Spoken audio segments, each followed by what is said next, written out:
And it's not only Ghana that is taking greater natural control of its resources. There are examples where countries guard their natural resources. Botswana is an example. You can't export one single diamond out of Botswana without committing a crime. And so Botswana, together with its foreign partners, exports all the diamonds to the international market, and the money comes back to Botswana. This was not the case with our natural resource, gold. And indeed, other resources. We are discovering many other minerals in Ghana. And we believe that Ghanaians must be the first beneficiaries of the natural resource blessing that God has given us. So gold is just one example. We're going to make sure that in other minerals, Ghanaians play a leading role in terms of our mineral exploitation. And the time has come for Ghanaians to also own gold mines and produce gold for export.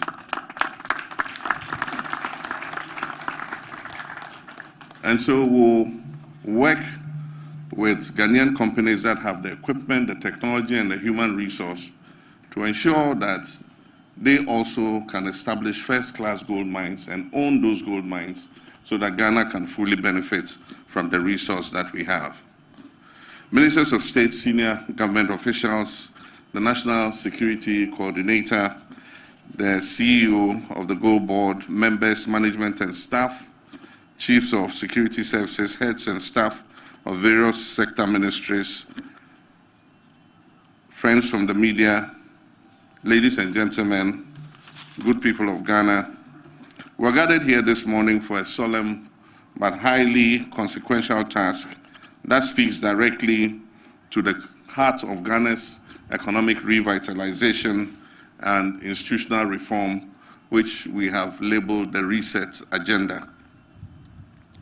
The inauguration of the Ghana Gold Board Task Force marks a critical step in fully operationalizing the Ghana Gold Board, which was established under Act 2025, Act 1140, which I gave assent to earlier this year. Today we move from policy to implementation.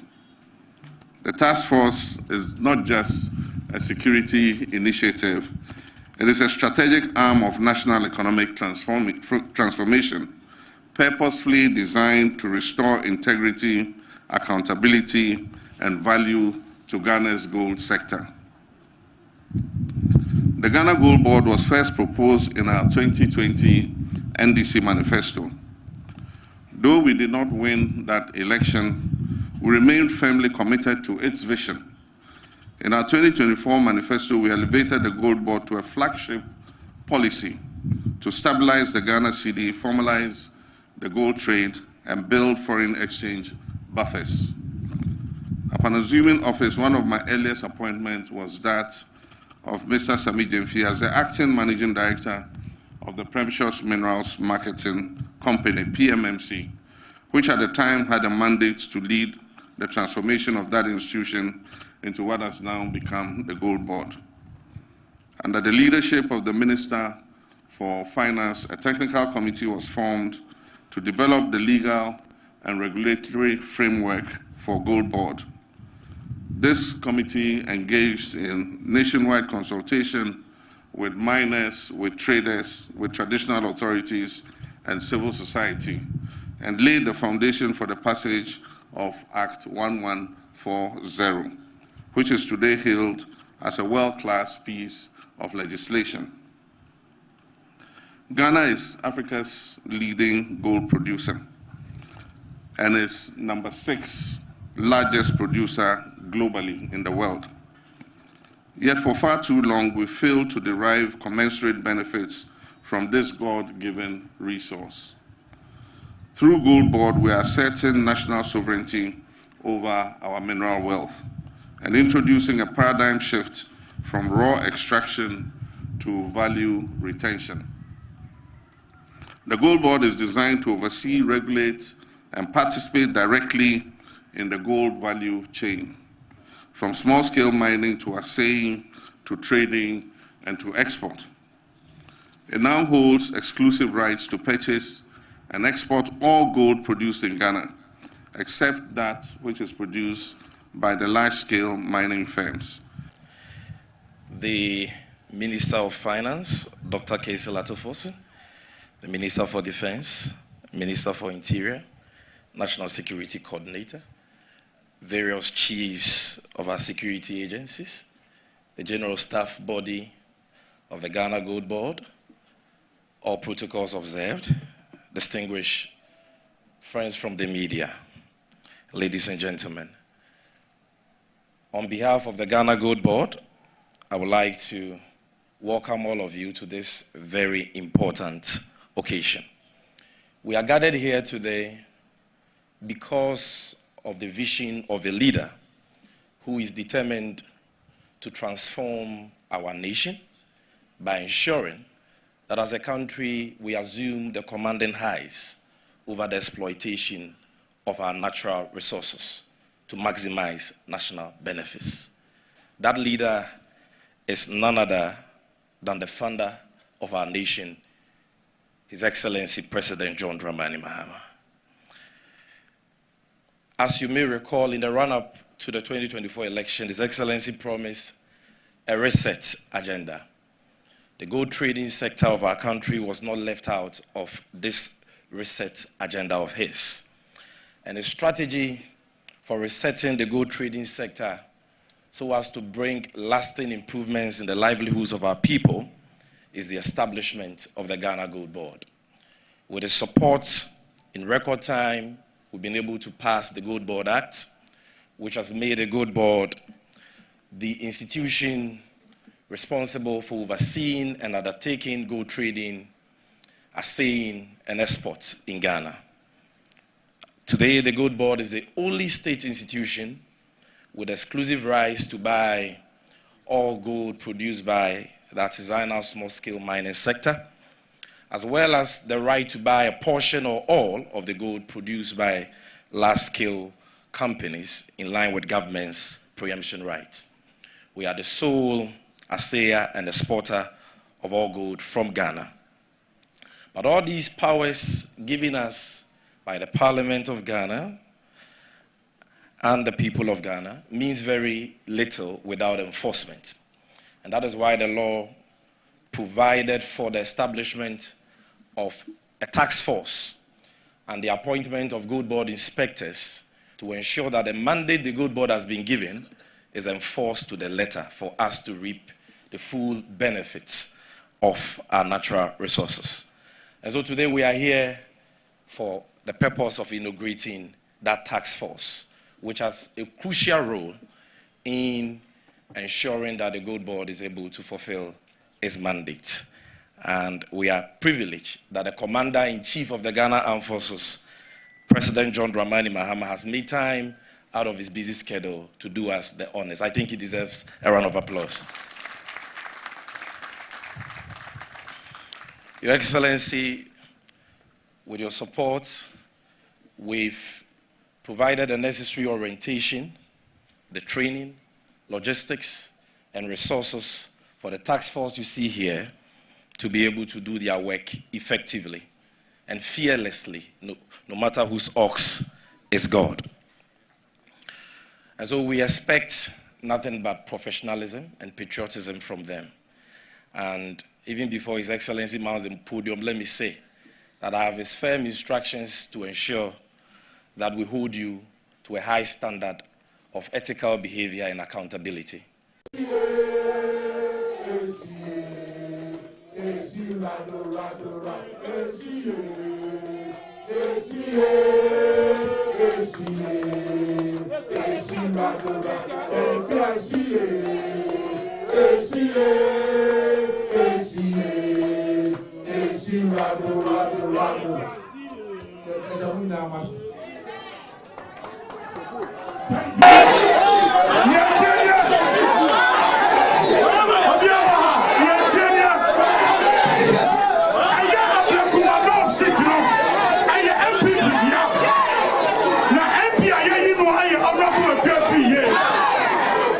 Now, Opia and Dada, and the Electoral Commission, particularly a soon our President Jerry Abluma North,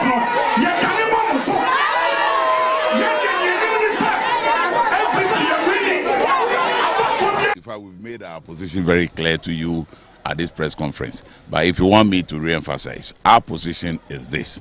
We are saying that the court has already given directive, which is that the EC must go, collate, and declare the 3 polling stations that the EC itself said is outstanding. Again, Dr. Bosman was at Parliament, okay, and re-echoed, re-emphasized this position that they have 3 outstanding polling stations here at Abluma North to collate, for which reason they need security. The court gave explicit directive to the police to provide armed security so that the EC will be able to collate and declare. So for us, that is what it is. The EC went to Parliament. They should come and tell us that what we are saying is not true. Till they came out recently to say 19 and took all of us by surprise. They themselves has made the position clear that we have 3 polling stations outstanding. So for us, that's what it is. And if we collate the results per what we have, the evidence that we have, we've won the elections. And an election that you have won, and you have evidence to that effect. If there is any problem, the avenue of redress is the court of law. And so if that is it, and they're asking for a rerun, if it were to be you, would you get into that game? No. So that's our position. Yeah, Chairman, finally, during the 2024 general elections, both the parliamentary and the presidential elections, we know the New Patriotic Party suffered a heavy defeat. And to place more emphasis on the Greater Accra region, you lost woefully, if I'm to say. What is the party doing as the regional chairman of the party? What are you doing to ensure that you come back strongly in the 2028 elections? Well, that is true. The election 2024 did not go in our favor, not only in Greater Accra, across board. We were at 137 plus 1, so about 138 seats. We've dropped to, okay, if we are adding Abluma. After the close of polls, the presiding officer and his or her team goes ahead to count and declare results. And every political party is given a copy of what we refer to as pink sheets. For us in the New Patriotic Party, even before we go to the constituency collation center for the returning officer to collect all the polling station results and declare the winner, we do our internal work, whereby we collect our own results. So the first thing that we do is to scan all pink sheets that has been given to us as a political party. On the screen, we have 281 scanned pink sheets of all the polling stations at Abluma North. And that is what is being shown on the screen. 281 pink sheets. So, Mr. IT, if you can open or zoom one of the pink sheets so that at least our friends from the media can pick the pink sheet that I'm talking about. So as you can clearly see, I need to come there so I can show to them what I'm talking about. So what you have seen is the pink sheet from polling station Christ Ebenezer Preparatory School, Dakoman 1. And it tells you all the information that you need on the pink sheet. Our candidate, Nana Pia Osuefie of the MPP, had 122. The NDC, Erabina Obi, had 95. Forcing take us to another pink sheet.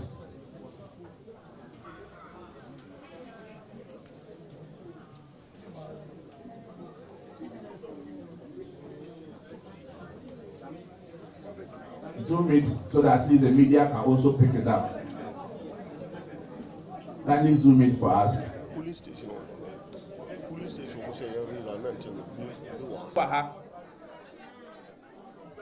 And then press conference at Ecoso or Abluma North ano MPP yasem 88. Last week, your press conference or your party headquarters. Emma Yekre Ghana phone said Electoral Commission. As some of the other 12 said 19 polling stations for Abluma North. Yes, I got to Swabano. Yanni Nyadrin. Nina, if we say MPP party no Ebra court a share 4th January 2025. Say Electoral Commission one bra Abluma North no one share say polling stations are Atiakamuno. One share no kika ni nyambom. Nya yama nipa wadi nkunim o Abluma North. Electoral Commission police na court saka say police for Esambo Electoral Commission ho ban. Ye shase yetimi ya bomodi e man be ka 3 polling stations be. E ma ye tro krata e koma Electoral Commission. Say 3 June MPP ya na ye pese hu ba bi Electoral Commission ko lesi da kodru. E ma Electoral Commission tro krata bre MPP say aka 3 polling stations be. Na do munya ne say Ghana police e bobo mo ban no matima wie. Ampa so Electoral Commission e kwotena parliament. E ma wiasin TV nyina Ghana fo nyina hu omo. Dr. Bossman SSC Subia said Abluma North yaka 3 police stations be. 12 June Electoral Commission any party CIA MPP and NDC go CIA. Emo sa ka say aka 3 police stations be. Ye nwa mo NDC for omo so omo ntiase. Tinchina yen koya reram. Electoral Commission ka say there be one pre aka 3 police stations. After the day next year 1st July Electoral Commission every parties ni say the NDC for can any number koya adwuma. And no na ye MPP for your party no your near parliamentary candidates your region your national ye na say their court no the Electoral Commission can no ye ntie and ye find adwuma. Government is broke, government is broke. But people are spending billions to go inside the government that is broke. Have you ever seen a minister who resigned because government is broke before? Government has no money. Have you ever seen a governor who said, ladies and gentlemen, when I was elected, I thought the government had money. Now I discover government has no money, I resign. Have you ever seen it? Government has no money, but they are bringing money out at election time. Where is that money coming from? So they are lying. What is happening is that there are 2 types of wicked people in government. Type 1, they eat current money. Any money they find in government, they will eat it. They are wicked about that one. There is type 2. Type 2, they eat current money and future money. They will say, my term will end next year. When I leave, how will I eat money? Let me borrow money now and borrow money of the future and eat it now.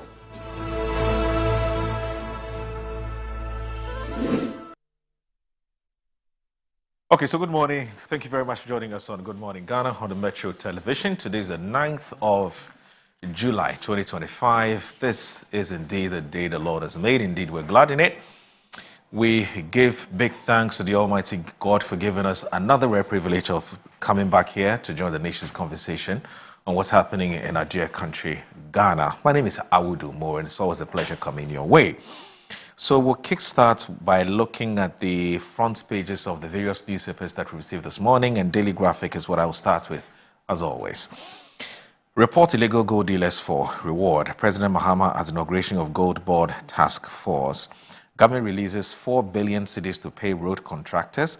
Trade Ministry holds national dialogue on first agribusiness policy. President commiserates with U.S. government on Texas flooding. The Ghanaian Times. President announces 10% reward for whistleblowers. Road construction bounces back. 4 billion cedis ready for contractors. Minister. Suspended CJ goes to ECOWAS court. The Daily Guide. NPP goes to court of Abluma North rerun. Bamia Parliament mourn late Akwetia MP. Gold smuggling crackdown. 10% seize gold or cash for informants. Mahama. CJ suspension. Justice Tokonu goes to ECOWAS court. And there's EMP Azuma Gold Resources, the inside story. The insight. Mahama unveils gold board task force, says gold smugglers to face 2.4 million cedis fine or jail. Education Ministry and the E-Learning Africa sign MOU to promote e-learning in Ghana. Europe is fueling global tensions and undermining diplomacy, says Iran. Minority misleading Ghanaians on oil discoveries, Energy Ministry. The Herald newspaper. Ghana's engineers and planners exposes greedy Australians wanted $300 million instead of agreed $100 million for struggling Azuma resources after gold price surge. Court blocks Ashimore's accuser from leaving Ghana over multi-million-dollar fraud allegation. E&I declares Eban Akoma oil and gas fields commercially viable. Rewrite Ghana's anti-corruption playbook, Julius Deborah tells task force. Suspended Justice Tokonu runs to ECOWAS Court of Justice, cites unlawful suspension. That's with the Herald. The Informer. War against illegal gold trade. Mahama demands integrity from task force. Police and major breakthrough arrest motorbike theft kingpin. Abluma North election. We won't accept rerun, NPP vows. Tarzan on elections 2024. Bad policies cost MPP, not Baumia. Removal petitions.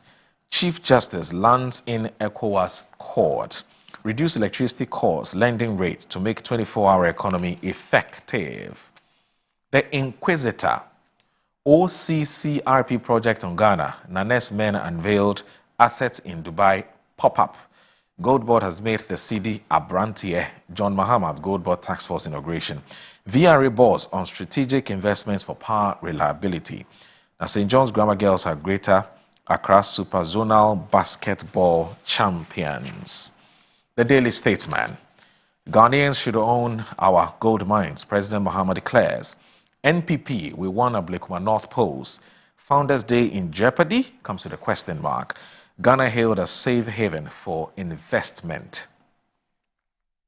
The Accra Times. Mahama declares Gold Board Task Force strategic to restore integrity. Use RTI to demand transparency. Speaker Bagwing. No fee stress policy, a constitutionally inspired mandate. President Mahama. Apanyo marking attacks Rekurobe over ECG leadership claims. MIDA to play key role in agricultural transformation in Ghana. The Ghanaian publisher. NPP drags EC to court of Abluma North rerun. Forex stability, Mahama Lord's Gold Board's impact.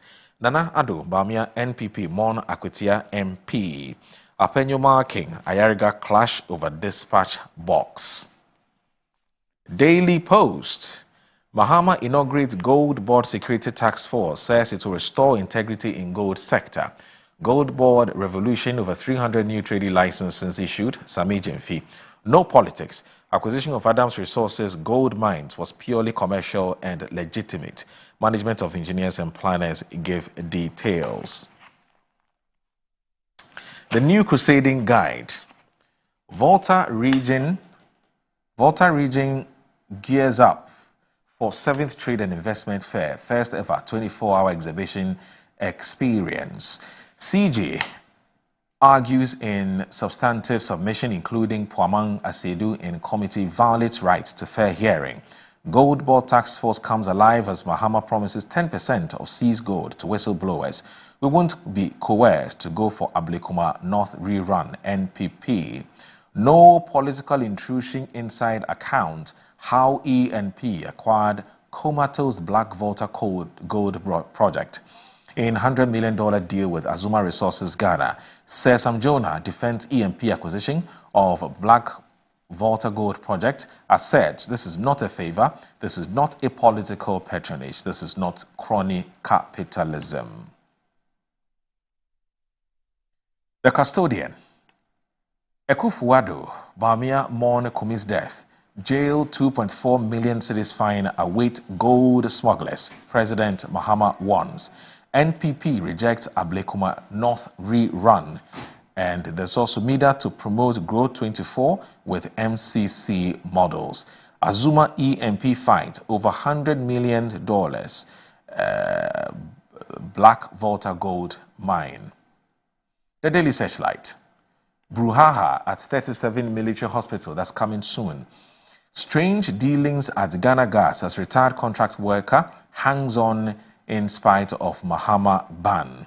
No Igbo village planned, Igbo community. Pringpag announces elections to select next executive. Suspended Chief Justice Tokonu moves to ECOWAS court over violations. Defilement, incest, now common in Tano North in Tano North municipality, according to director. And then Metro Lens. Gold Board earns $5 billion from small-scale export, outperforming large mining. President Mahama. NPP rejects Abluma North rerun, claims clear evidence of a win. Well, that's it for the front pages of the various newspapers that we received this morning. Please stay with us. This is Good Morning Ghana.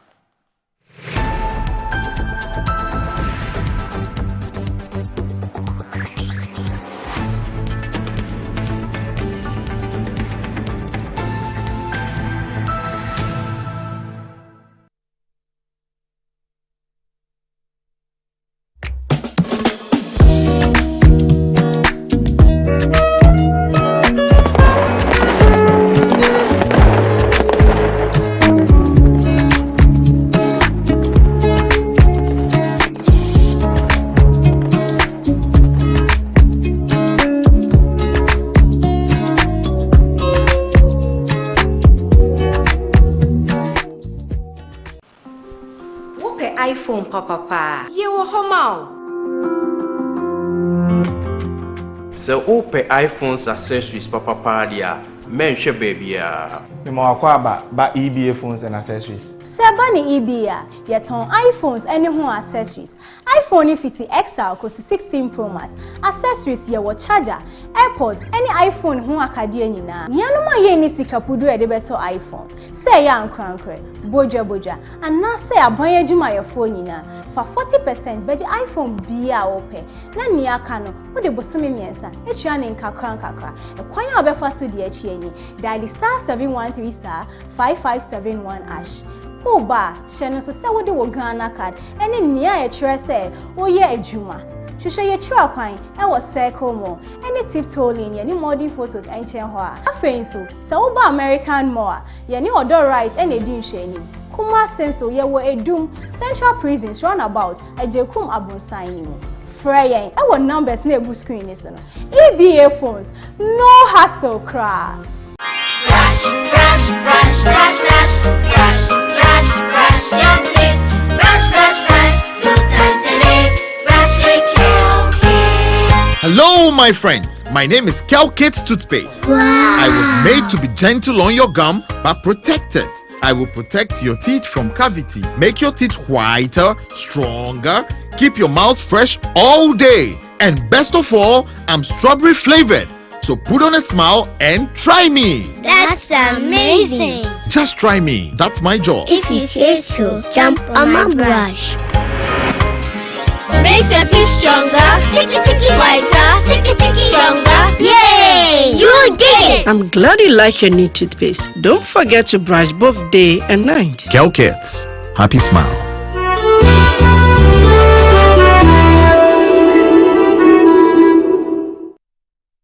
Buy affordable service plots and lands from estate masters.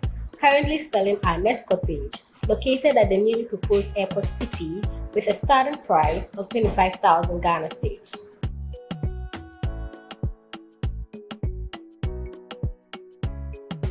We also have Palm Hills, located at Panfukuro in the Gomwa East District, also with a starting price of 15,000 Ghana cedis.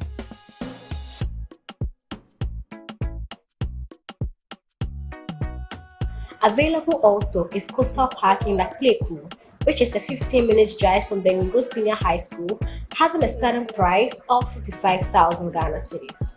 You will receive a free site plan with indenture once you successfully purchase a land from us. For any enquiries, contact the numbers provided. Estate Masters, your most preferred estate partner. I'm here at Mycom JA Limited to show you the Promethean Active Panel, the ultimate tool for corporate institutions, hospitals, schools, and your home. With its crystal clear 4K display and an unbreakable screen with an ultra responsive touch technology. This isn't just a screen, it's a game changer. For corporate institutions and in schools, this active panel can be used for Zoom meetings and PowerPoint presentation. And your homes are not left behind. You can use it to watch all your favorite programs by just connecting to a Fire Stick, and you can get access to channels like Netflix and Amazon, and voila, you are in there. At Mycom JA Limited, we provide you with the best quality products from the United States of America with 1 year warranty. You can get an... Yes, next. Hey, Nadia Benson, Me didn't tum. Mr. Femi Kakalika just call me cockroach. Now, Mr. Femi once now. Hey, is that you? Impruka. Yeah. Captain Mosquito, double the accent.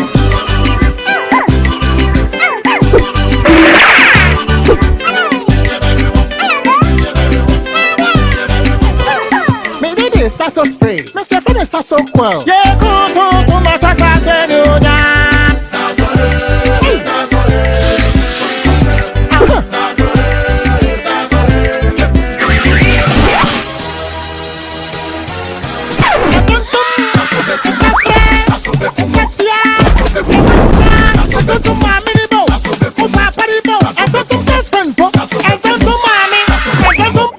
Sasso, come tum preko.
All right.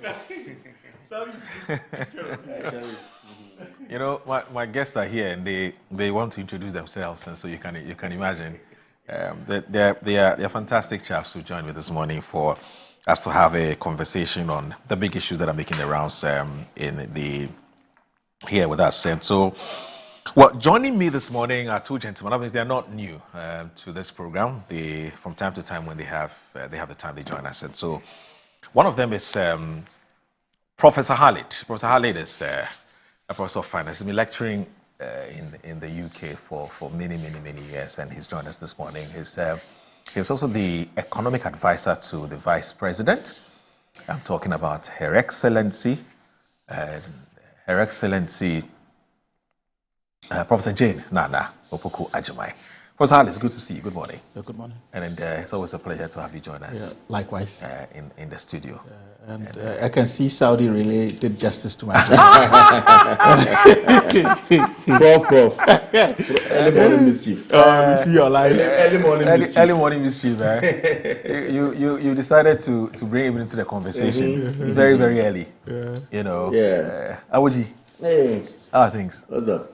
On the streets, when you call someone Abuchi, the person will be angry. Oh, why? We understand it. You know, some people, when you call them Abuchi, they feel it's the meaning. Oh, okay. I mean, the feel is the meat. Feel is that those, you know, we have these our brothers. The meat vendors. From Niger and so they refer to them as Abuchi. Right. So as soon as you are called Abuchi on the streets, I'm like, I mean,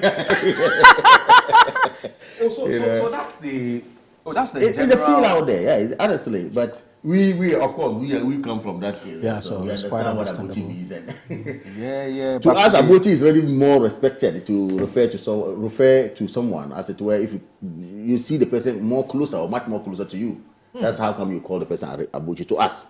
But out there, some other people, well, just call someone Abuchi and it's like, have you undermined me or something? But it's okay, that's fine. But meanwhile, technically speaking, the literal meaning of Abuchi is a friend. He's a friend, yeah. A good friend. I think there's a lot of misconception about language A lot, especially with proliferation of new languages. Just that my brother is busy advising us on economy and. Oh, why? He can't advise you on the economy. Oh, he's doing so well. I mean, he's busy advising us. Are you advising the vice president? Or? Yes. You're advising the vice president. Oh, she's home now? No, she. Oh, then I've not been in Ghana for the time. I thought she was out there. She's been around. You see this man? No, I'm just. When did you arrive from Saudi? No, I've been around, but I've not been following the news about her. So I thought her arrival was something that the whole country and beyond knew. So what are you talking about? Unless asylum down these days. But she's taking enough rest and she's okay. She's good about the duties. I've not been seeing her on TV. Thank God. We pray for the best. You know, she's a comms person. Do you not watch TV? Grandmom, and we need to. You don't watch TV lately? No, I don't watch TV lately. Yeah, as a comms person, you don't watch TV. But come on, I didn't know you to be someone who was full of mischief. No, it's not mischief. I'm asking of. You're mischief in Kayazupa. I'm concerned. I'm concerned. I'm asking about the vice president of the Republic of Ghana. Okay. She's a very important figure. You mean you haven't seen her? And she wasn't. She was unwell. And just so you know, I didn't know. This morning from the studio, she'll be holding, a key stakeholder meeting on the Women's Development Bank, which she's driving. So you should know that she's doing very well. She's been all over. She's been all over the place doing all of these things. So I don't know why. I've missed all her events. The MPP would have to. The MPP will have to fire you because as a comms person, you're not aware of some of these things. No, but that is why I want first-hand information from you. Yet you are following. Yet you are keenly following the in-camera conversations on the CJ to the extent that you carry a constitution in studio. Prof, I'm sure you heard this before. They say in this part of town, you're interesting. Of course, no interesting. No neutrality. Interesting. Is what matters. If not, NDC foot soldiers will be languishing at home without jobs, and some lady somewhere is giving senior presidential staff, not even presidential, senior presidential staffer. And when they talk, they say, hey, Chobo is not what we used to get power. She didn't do Chobo, but she works. It's not true. Yeah, I'm not going to glorify this. Mustafa Bande said, I didn't say. Mustafa Bande said it's wrong, very wrong to have employed her. To have even appointed her. Mustafa Bande, Deputy General Secretary of NDC. When I say it's not true, I'm talking about the position which was reported. She's not a presidential staffer. She's a staff, but not a senior presidential staffer. Okay. I saw senior presidential staffer. That's what I'm saying. It's not true. Wow. And I was like, wow. So all these, my brothers, Sharif is sorted anyway, but most of them it's terrible. Just struggling. Look, trust me, people are gasping for breath. When there were very juicy positions in this town, they shipped you to Saudi Arabia, which you were not pleased about. Then you are here. You were shipped to Saudi Arabia. I was so what are you talking about? That's at the least opportunity, you run back home and you are here making noise. Were there no juicy positions around town? No, but let me wish her well. I mean, that's a good one. I think she didn't do Choboy, but she was able to get some. They are just telling us that, look, those of you doing the Choboy and raising claps and whatever, fighting people out there, they are telling you that that's not what gives you power. So when they invite you to go and fight, don't fight, please. Well, I'm only telling you because that's what they're telling us. Did you hear the Free Zone's chief executive? Did you hear? But this morning, why are you so fired up? I'm not fired up. I'm only we're to start. This is the prelims. We're just trying to warm up. You miss Ghana. You miss Ghana. After they sent you to Siberia, you came back to Hollywood. You're trying to make a presence. Anyway, Prof, nice meeting you. Yeah, nice meeting you, my brother. Great. One of the most difficult things for every party in government is managing its full soldiers when the party comes to power, relative to appointments and opportunities. That's true. It's a very complex issue. I mean, you have been around for a very long time. But I think that the political parties too must maybe the engagement with your party full soldiers on why certain decisions are taken. for me, it's extremely important, you know, because the kind of reactions that I saw, especially on social media, with this particular appointment that you're talking about, and the subsequent explanation by Mary Wusi, which is with the Ghana Freedom Sport. I think she was on Mugabe Mase's Mugabe Mase. She was explaining why that appointment. And the question I asked is, did the party have to wait weeks? I think it must have been a week or so after before somebody like Mary Wusi then it has to go out there and explain why the decision was taken. But sadly for her, I mean, she was counted by the Deputy General Secretary. Bande holds a different view. Bande says it's a miscalculated move. That appointment should not have happened at all. While she says there's no chobo. But help me with this. Help me with this. And because you've just brought this matter up, I am curious. Yeah. What is typically the role of the party when it comes to appointments that is done by, of course, the appointing authorities? I mean, do they play any role? To what extent does the party play a role in this? Well, I may be in a proper position to comment more on this because let me be charitable to my good friend. He has not held party positions. He's been away for some time in the UK and all that. But nonetheless, he's been following his party work, you know. But you see, I have been a national executive. That's why I may be in a proper position to explain this. What we did, or what we do when we're in power is that the General Secretary and the National Chairman are automatic members of Cabinet. Okay. They attend Cabinet. Automatic? Automatic. That's how we say it. I mean, that's our arrangement. So, why just the two? Why the Chairman? Of course, they represent the National Party, basically. And I think NDC also does same. Okay. I stand to be corrected, but I know the chairman, the NDC chairman, and the General Secretary obviously also attend Why Cabinet. not, for instance, are the women's organizer?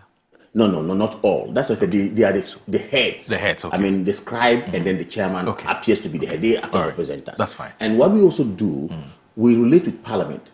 As part of our national executive, the minority leadership in Parliament and some members of Parliament are also members of the National Executive Committee of the party. Okay. So you see, you cut across from the legislature, the executive, and then the party side, you are together. So when it comes to appointments, I believe suggestions will also come. Even though the president holds the right to appoint whoever he wants to appoint, whether party person or not party person. And that's why President Kufuor appointed, Ndu and Ku, who were not even party people. President John Dramani Mahama has also done the same. Okay, appointed people who were not even apolitical. So the point is that there's that relationship. Okay, but of course, it's not to say that they would have to, if you like, forcibly put it on the president. It is a suggestion to the president, maybe from the party. Our time, for instance, we had almost all secretaries of the constituencies taken to National Health Insurance.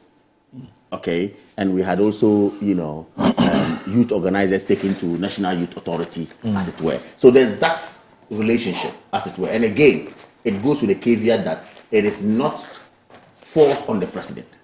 Okay, he actually has the right to decide who to go where and who not to go where, as it were. So there's that relationship, if you ask. However, I don't think it is something that is quite appearing as a compulsion on the president, as it were.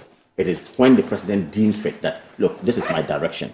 This is the person's competence. I think the person can do X, Y, Z. Let me put him there. You put him there, and then you move on. And then your governance goes on. And that's what it is. So, well, I think to chip in, it's not different, entirely different, even though there could be slight arrangements to some of these things. As he rightly put it, that regional secretaries were taken to health insurance. You could also see that in the current administration, most regional secretaries became regional ministers. Absolutely. Right. So some conventions are made, but as you see, governance, it's very large, right? And for me, when it comes to matters of appointment, it becomes very difficult for individuals such as us, especially when you also have an appointment, to comment on issues of appointment when you are not the appointing authority. Yeah, exactly. Yeah, so it becomes a matter of sensitivity. But, as the government moves 6 months in, this is where stability and equilibrium comes in all the way through to the last lap of it, which is the end of the year. So these are shifts that happens from time to time to see where you could recalibrate as a government, retool your base, try to, motivate, and also, which is why you have, the Office of the Chief of Staff, you have all of these issues. So I'm sure in the course of appointments, several issues may come up, several, ingredients may be used to determine. I'm not particularly privy, as I said, to this particular set appointment, but I'm sure at the right time, the right authority would come out to say, okay, A, B, C, D has happened. So, and when you are not fully furnished with the right level of information as to what has gone on to a particular decision, you don't jump ship to actually comment on it. But, we all know the president's wisdom and what he's done so far with youthful hiring or appointments in his government and the kind of goodwill he's earned so far, right? We know that he knows what he's doing greatly. And I'm sure appropriately, if there is any well-informed decision as to, why certain appointments were made, that will be known. But you'd realize that, different overtures are extended during electioneering periods. Freddie Blay, who was a CPP man, even became a party chairman of the national chairman of the MPP, and moved on to become, chair of the GMPC, board chair of GMPC. I'm not trying to say I'm justifying anything. Because he attained those positions after he joined the MPP. Did he officially join the MPP? Of course, yes. Of course. They were not following us. No, I said, did he officially? Because we knew him as a CPP. He had his pass. Yeah, so I mean, he officially became. Okay, just like this lady also attaining her position as senior presidential staffer. Presidential staffer. Yes, there's nothing like senior presidential staffer. So I don't know. That's what I read. Did you have that in your administrational structure? In the organogram of the Jubilee House during the time of Nana Addo Bawumia, did you have that? Oh, Osaf Mafu was senior minister. Yeah, but not senior staffer. Senior advisor, So, but that's okay. I mean, so if he's capable of doing anything, I'm sure this lady, except standing a man before she got this, maybe she had actually crossed carpet to the NDC. From what we know, maybe that is what has actually earned her that if she was still saying that, look, I am MPP, I'm not sure she will even be sitting where she's sitting now at the expense of foot soldiers who actually toiled and suffered and cried. Some were maimed and all that. It's sad, this politics. But this politics is sad. Yeah. When you heard the party agitation, yes, how did you feel about it? Well, I'm a party man myself. Okay, right. You see, and as I said, governance is very interesting. And sometimes you may not know contributions from where they came from, how they came from, and in what form they came from. Yeah. Right. Even me, probably as, one of the faces of the party in the run-up to the election, some people may still think that I don't merit where I am, which is politics, right? But this is a very peculiar issue. If foot soldiers are the heartbeat of the party. They are the base of the party. They are the driving force of the party. They are the fulcrum and fuel of the party. So, and as a listening government, we've heard them, and I'm sure the rightful authorities will do the needful as far as addressing some issues are concerned to actually, as it may, ameliorate the situation. But their concerns, are they valid? Based on what information they have, they are valid at face value. Yeah. So, but moving forward, I'm sure the reality would be revealed. So, I mean, we can't downplay the sentiments of our foot soldiers, and we are not downplaying the sentiments of our foot soldiers. We do appreciate where they are coming from, and they voted for job creation, they voted for stability, but above all, the average NDC foot soldier voted for Ghana, and they are looking at the full progress of Ghana, not just the NDC as a party. So that's what we're looking at within the context of job creation, key appointments, among other issues. By default, yes, party members should hold political positions. But as I said, rightfully so, right, at the right time, the right authority may be able to justify some of these things. It's not, governance is such a large institution that you may not be privy to the granular details of some of the issues. And we don't want to jump ship and say, okay, well, someone did wrong, someone did right. But the heartbeat and the pulse of the foot soldiers are fully appreciated. And as a listening government, I am pretty sure and confident that, their concerns would be listened to. But and finally, look, I think the two major political parties have a bigger problem to deal with. And it is this problem about when party wins power, the entitlement, mentality. Yeah. It is this thing where everybody believes that they ought to be taken care of. Or let's say almost everybody believes that they ought to be taken care of.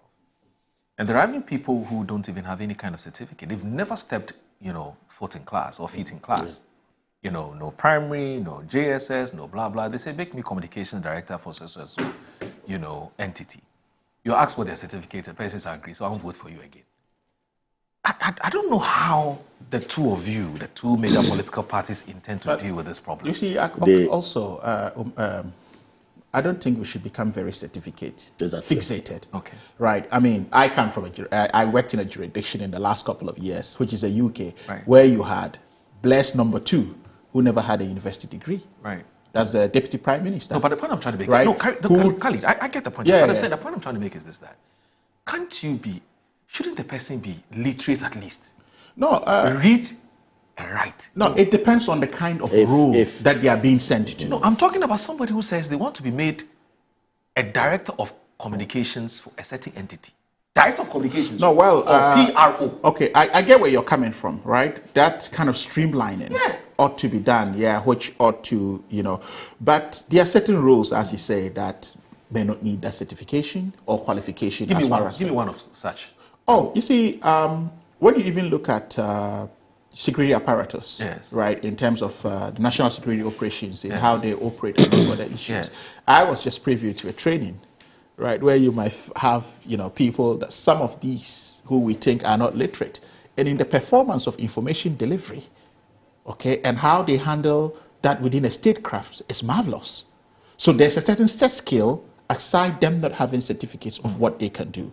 Right. When you talk about party machinery and what they can do, I mean, I can watch a women's organizer who was not been to the classroom deliver marvelously in party mobilization or, putting women together, right, for a particular need or program or event or progress. So it tells you what we need to rather do is to identify the skill set where we have TVET, among other issues, where we can bring them on board. But over-fixation on certification, I think, may not, because we're having proper literary penetration, which is coming up now. So at the moment, what's the core base of our parties? Be it NDC, MPP, CPP, what have you. What skill set are they lacking? So it tells us politicians that we need to bridge that skill gap, right? Not just in, formalized long-term education all the way to a degree level, but to a certain level of certification that even has international appeal, which is why we're talking about the skills development as part of our manifesto promises. And now in government, which is what we're trying to do, right? Give them a skill, right? Appraise them. It could be city and guilds, what have you, among other issues. But this certification should be international, such that if they're in Dubai, in the UK, whatsoever. I mean, you live next door to artisans who've not been to school, right? They're probably roof crafters or painters, what have you. They earn more than you because they're charging per the hour. Yeah. So it's all about where we can retool the economy. You see? Right. And for me, I'm not big on saying, oh, you must have a master's to do this, to do that. If other rules, the first degree is a foundation. If you have a good first degree, you could do what happened. Prof, I respectfully disagree. In fact, my job here is not to contribute necessarily to the conversation. But on this one, I think I respectfully disagree. Okay, I think you come on. It doesn't matter what. Can I give a perspective to it so that you may appreciate it? Appreciate where we... Okay. You see, when you take this constitution, the framers of this constitution, did not stop to tell us that even the highest office of the land, you don't need education to be there. Yes. That's one. Yes. Again, the laws that govern us, which are the enacted laws in Parliament, written laws, which is the second to the Constitution. Per Article 94 of this Constitution, you don't need to go to school to be a member of Parliament.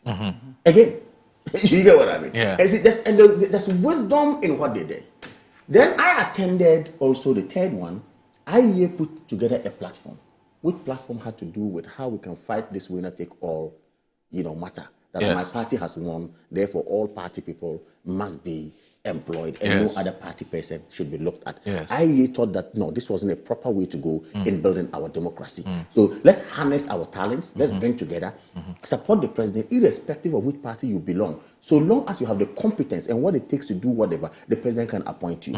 You see, there's difference between talent and knowledge. True. Two things, There's difference between speaking good English and actually having the know-how, to put together leadership, to put to bear proper leadership for an organization to grow. Why do we have businessmen today, biggest businessmen, who have attained the highest height, who never saw a degree? Until later go through honors and all that. People have had talent. People have way of doing it. Why did Kwame Nkrumah saw the need to appoint someone like Kobodise, okay, who never even saw school. I'm trying to say that, look, this argument of have masters, have professor emeritus status, have this before you become what you are. Trust me, every developmental process, which is economic development, is basic. And basic doesn't need professor position to be able to do. I am saying that basic means that put 1 on 2 together, put wisdom together, and you're able to grow. Yes, it is an addition to have the education, but it should not be the fundamental demand to say that would that somebody's, you know, if you like, 2, 3, 4, 5 masters who cannot even critically analyze issues, okay, you shouldn't be where you want to be. So I think that yes, with the greatest respect, I want to side with my brother a little. We are being too fixated on this, you know, somebody having 2 masters, 3 masters, and whatever, and that is why people are all out there doing all they can to attain all manner of certificates. GTech is chasing them all over. What happened to my brother, Mr. Computer? Now he's Mr. Computer. He was Dr. Computer. But he was all there. King's Law University. I have my PhD. I have my desk. The next moment where I see he has been reduced to a level of Mr. Computer now. But has, so he, I'm saying, has he told no, you these are the matters I'm talking about? It was needless. Be fair to No, I'm being fair to him, but it was even needless. No, but has he told you it's not about Dr. And it is, Computer? look, even me, if I do that, it's needless. I'm saying that it is needless to go in there with such, you have what it takes to do the work. So you don't need titles to do it. Yes. That's the point I'm making. No, I agree with you. You don't need titles to do it. I If agree you have with what it takes to do it, do not come and tout titles. Come and tell us, I have been kept here. When I came, the status quo was this. Today I'm living, I have left this legacy. And that is the great legacy I have left. Build on it and let's move on. That's what we want to say. I am just saying to the two of you that I agree with you when you say that we should not over-fixate or over-concentrate, over-focus on certification. I don't have any. But you need fundamentals. I don't have any qualms with that. Yeah. I think that we're all on the same page. Yes. As far as this position you've taken is concerned. All I'm saying is that you cannot tell me in today's in this day and age, you've never stepped foot in classroom. You've never even done any online course. No primary. No, in fact, no. As for credit card, it's a bit. I want to be charitable to you. I think it's far-fetched. No, for me, I'm not too sure. Well, I've not seen it, but come on, Dean. I'm telling you, there's somebody I know. Oh, okay, then that's okay. You have yours. Who's never stepped foot in class before. Interesting. I doubt if he can read a sentence. No, I think we are speaking to different. There are two different. Exactly, that's the point I'm trying to make. Your point, and that's why I'm saying that, and that's why I'm saying I disagree with you because you are talking about certification, i.e., must you necessarily have a degree? Must you have a master's and so on and so on? I agree with you. Yeah, but Moro, the point here is that. Mr. the Panonko school that. Yeah, the point here is. Make him director of communications at Ghana Gas. Yeah. And the person is threatening you, say if you don't do it, he will campaign against you. Well, you have all of these people. All you need to do is to educate them, right? Sit with them and have a proper conversation and let them know what it is that goes to the job of, that communications role. Okay? At Ghana Gas is a corporate entity. But that's what the person said they want. Yeah, I get what you mean. I get what you mean. So it's all about how the party engages its stakeholders and appointment processes. But yes, you do have these things coming up. Well, right. Given that, you may have someone who says... No, I've understood you, but... This matter is really getting to the goods of tomorrow. They're getting emotional on this matter. On this matter, yes. No, Kamal knows what I'm talking about. Yeah. Is in the NDC, is an MP. And they are giving Kamal plenty problems. There are some demands you don't need to make. That's the point he's trying to make, But of course... But when you are dealing with varied stakeholders, some of these interesting demands and disaster demands but closely tied to it's about how you engage with them. I agree. Closely tied to this. And it's a very important conversation. Because the two political parties are facing this problem. Yeah. But we're not going to spend a lot of time on this. But closely related to this, when the political parties say, this person has worked for the party and so deserves some kind of an opportunity, maybe a contract, maybe job, maybe a connect, whatever. What is your definition of the person who has helped the party, or especially as the person has contributed to the party? What's your definition of that? How do you determine who has worked? First of all, what is the definition of you worked for the party? And closely related to that, how do you determine who has worked more or less? But you see, in determining who gets what. No, Moro, look at this even within. And you know I'm asking that. I'm coming to it. Look at this even within an international context. Yes. Right? Maybe US, UK, among other issues. They have shadow cabinets. Yes. Right? Yes. And these shadow cabinets work throughout. Yes. Right? Yes. And become the living government when the time comes or when they are giving the nod. Yes. Aside that, we all know multinational firms that sponsor some of these parties and their relationship with government, what have you, conventionally. Right. So it is the same formula and vehicle that happens within a party machinery. Right. But I don't know what point you are trying to make as to whether it is wrong or the formula that determines it. Because you know your base, you know who is contributing X, Y, Z. That's it. So when the time comes, right? Moro. Prof. But the point is, Moro. Do you know I'm asking this question? Yeah. So you're an academic. Yeah. You're writing papers, you're doing research, you're contributing intellectually, you're probably sending ideas, etc., etc. You may not necessarily have been in Ghana. Yes. Maybe you were based in somewhere. Yeah. Right? And you are working your ASS off. Right?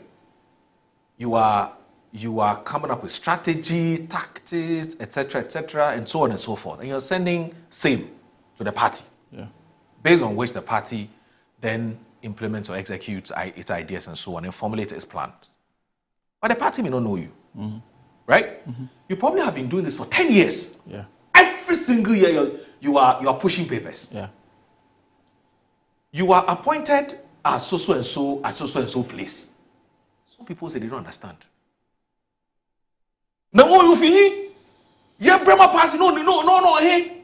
If it's in God, no junior no member yo. If it's in house, the moke I shed na we will have a banza and so on and so forth. The person does not find out what has been Professor Harlot's contribution to the party. They don't bother to find out.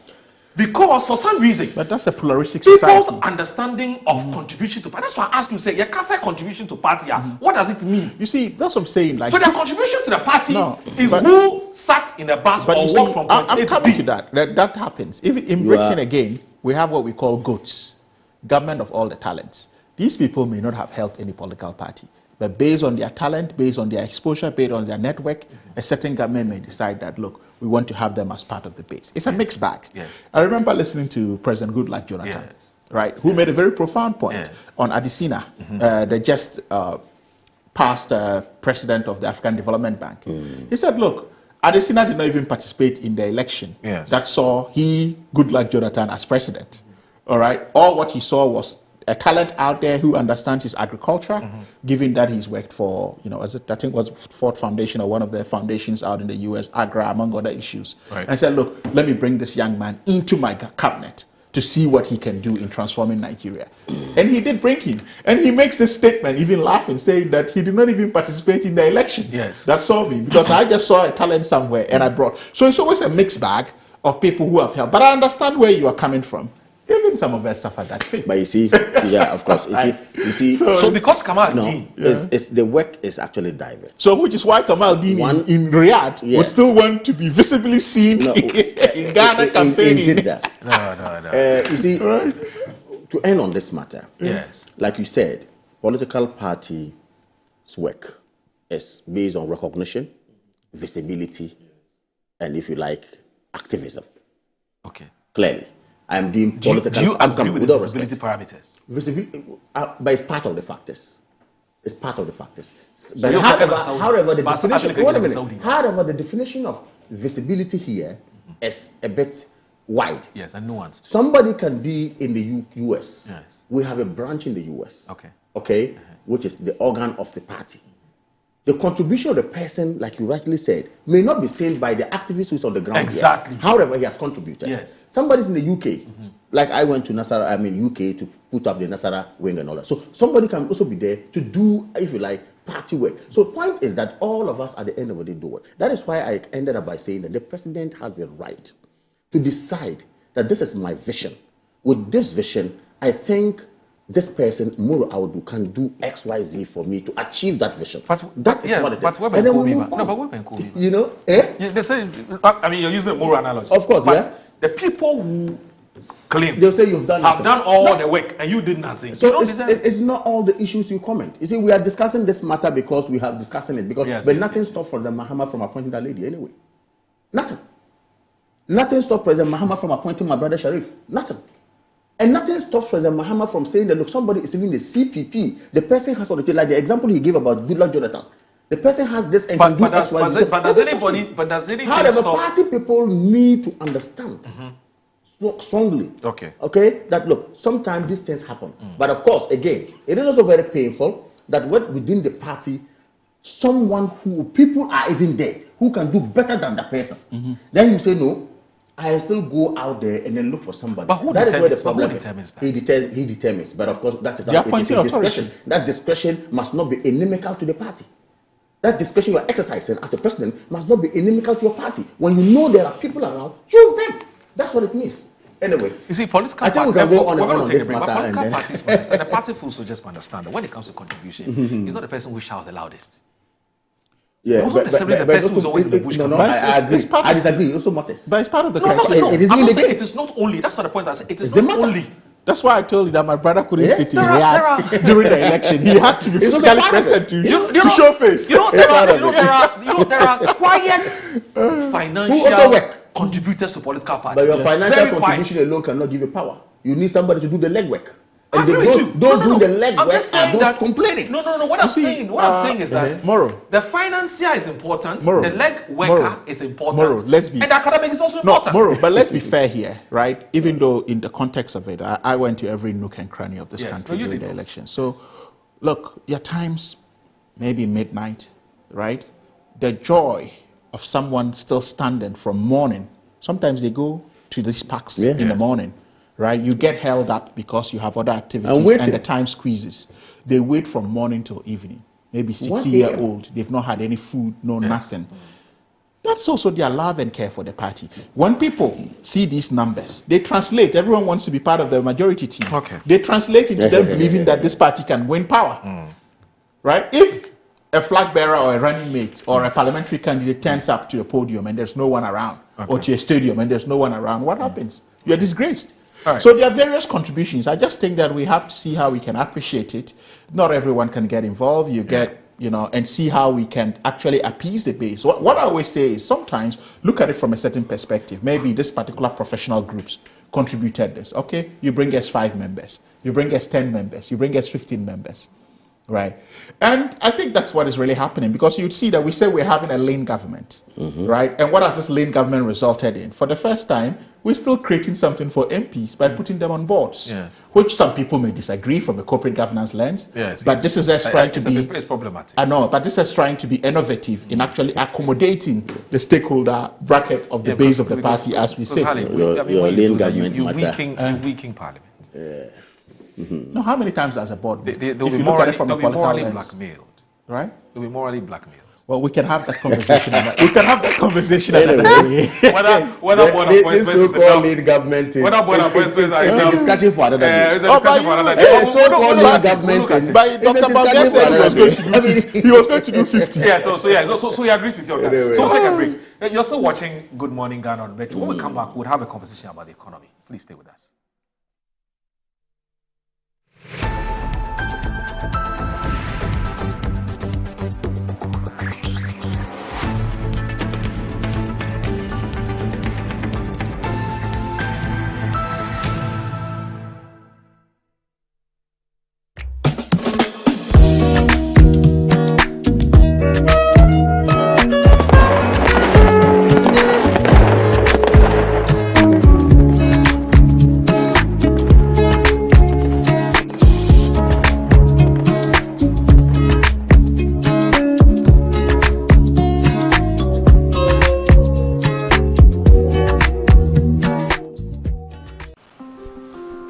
iPhone papa ye wo homa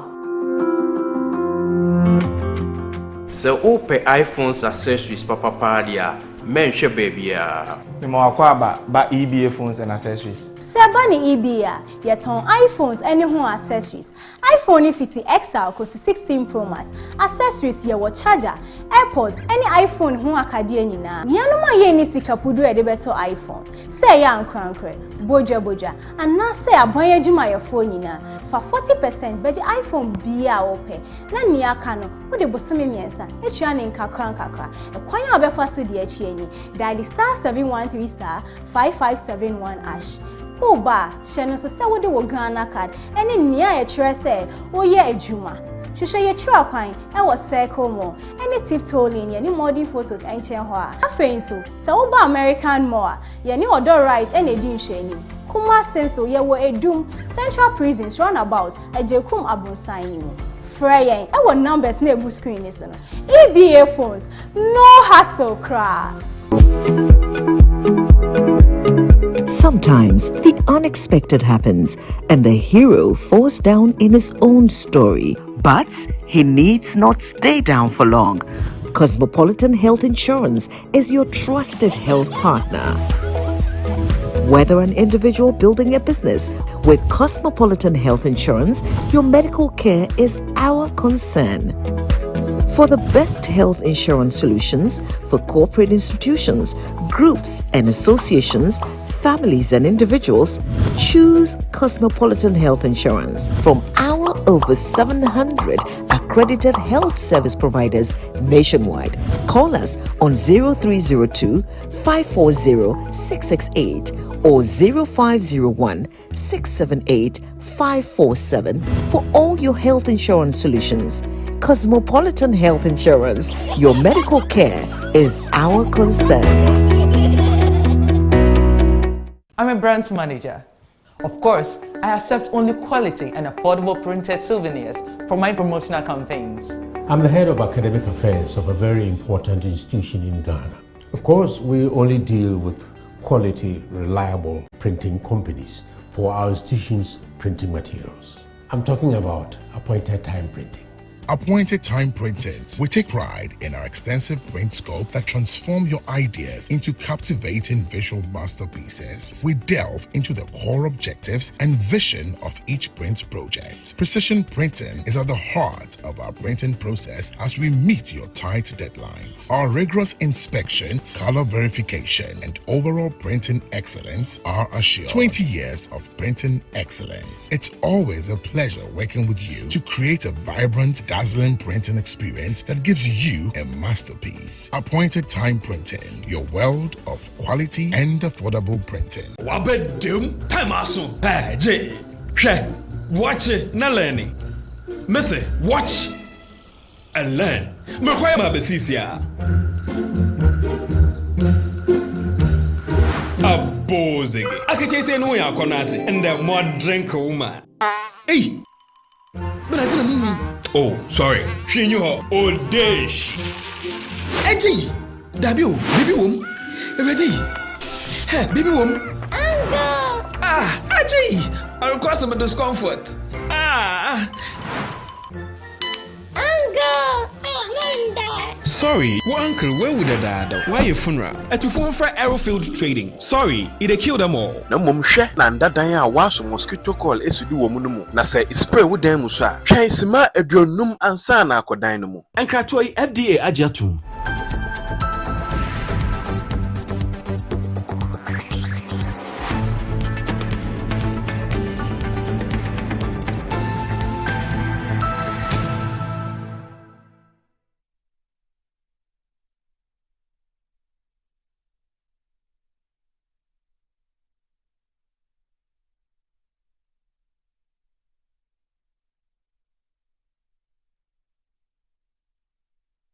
So live and Good Morning Ghana on Metro Television, and this show is also live on 94.1 FM, so please tune in to 94.1 FM in case you want to follow the conversation that we're having here keenly.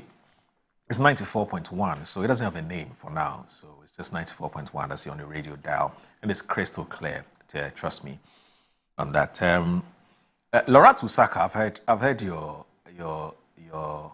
questing, I'm aware of your questing, but It's a very tricky one. So this one, bear with me, I beg you. Loretta, she's a very good friend of yours, right? Yeah, she's a member of the MPP. She's my good friend, and she was to visit us in Saudi. Well, I don't know what happened. She never came. No, she doesn't like traveling. No, she actually called me that she was coming. She was coming really? for a meeting actually. Oh, okay. It's okay. That's fine. That's a conversation I'll have with her outside. Anyway. She told me she doesn't like traveling. Well, you see, I'm surprised. she didn't. You didn't tell me the truth. Anyway, you really had a good time. Anyway, so you see, this is a good time. So come on, this is a good time.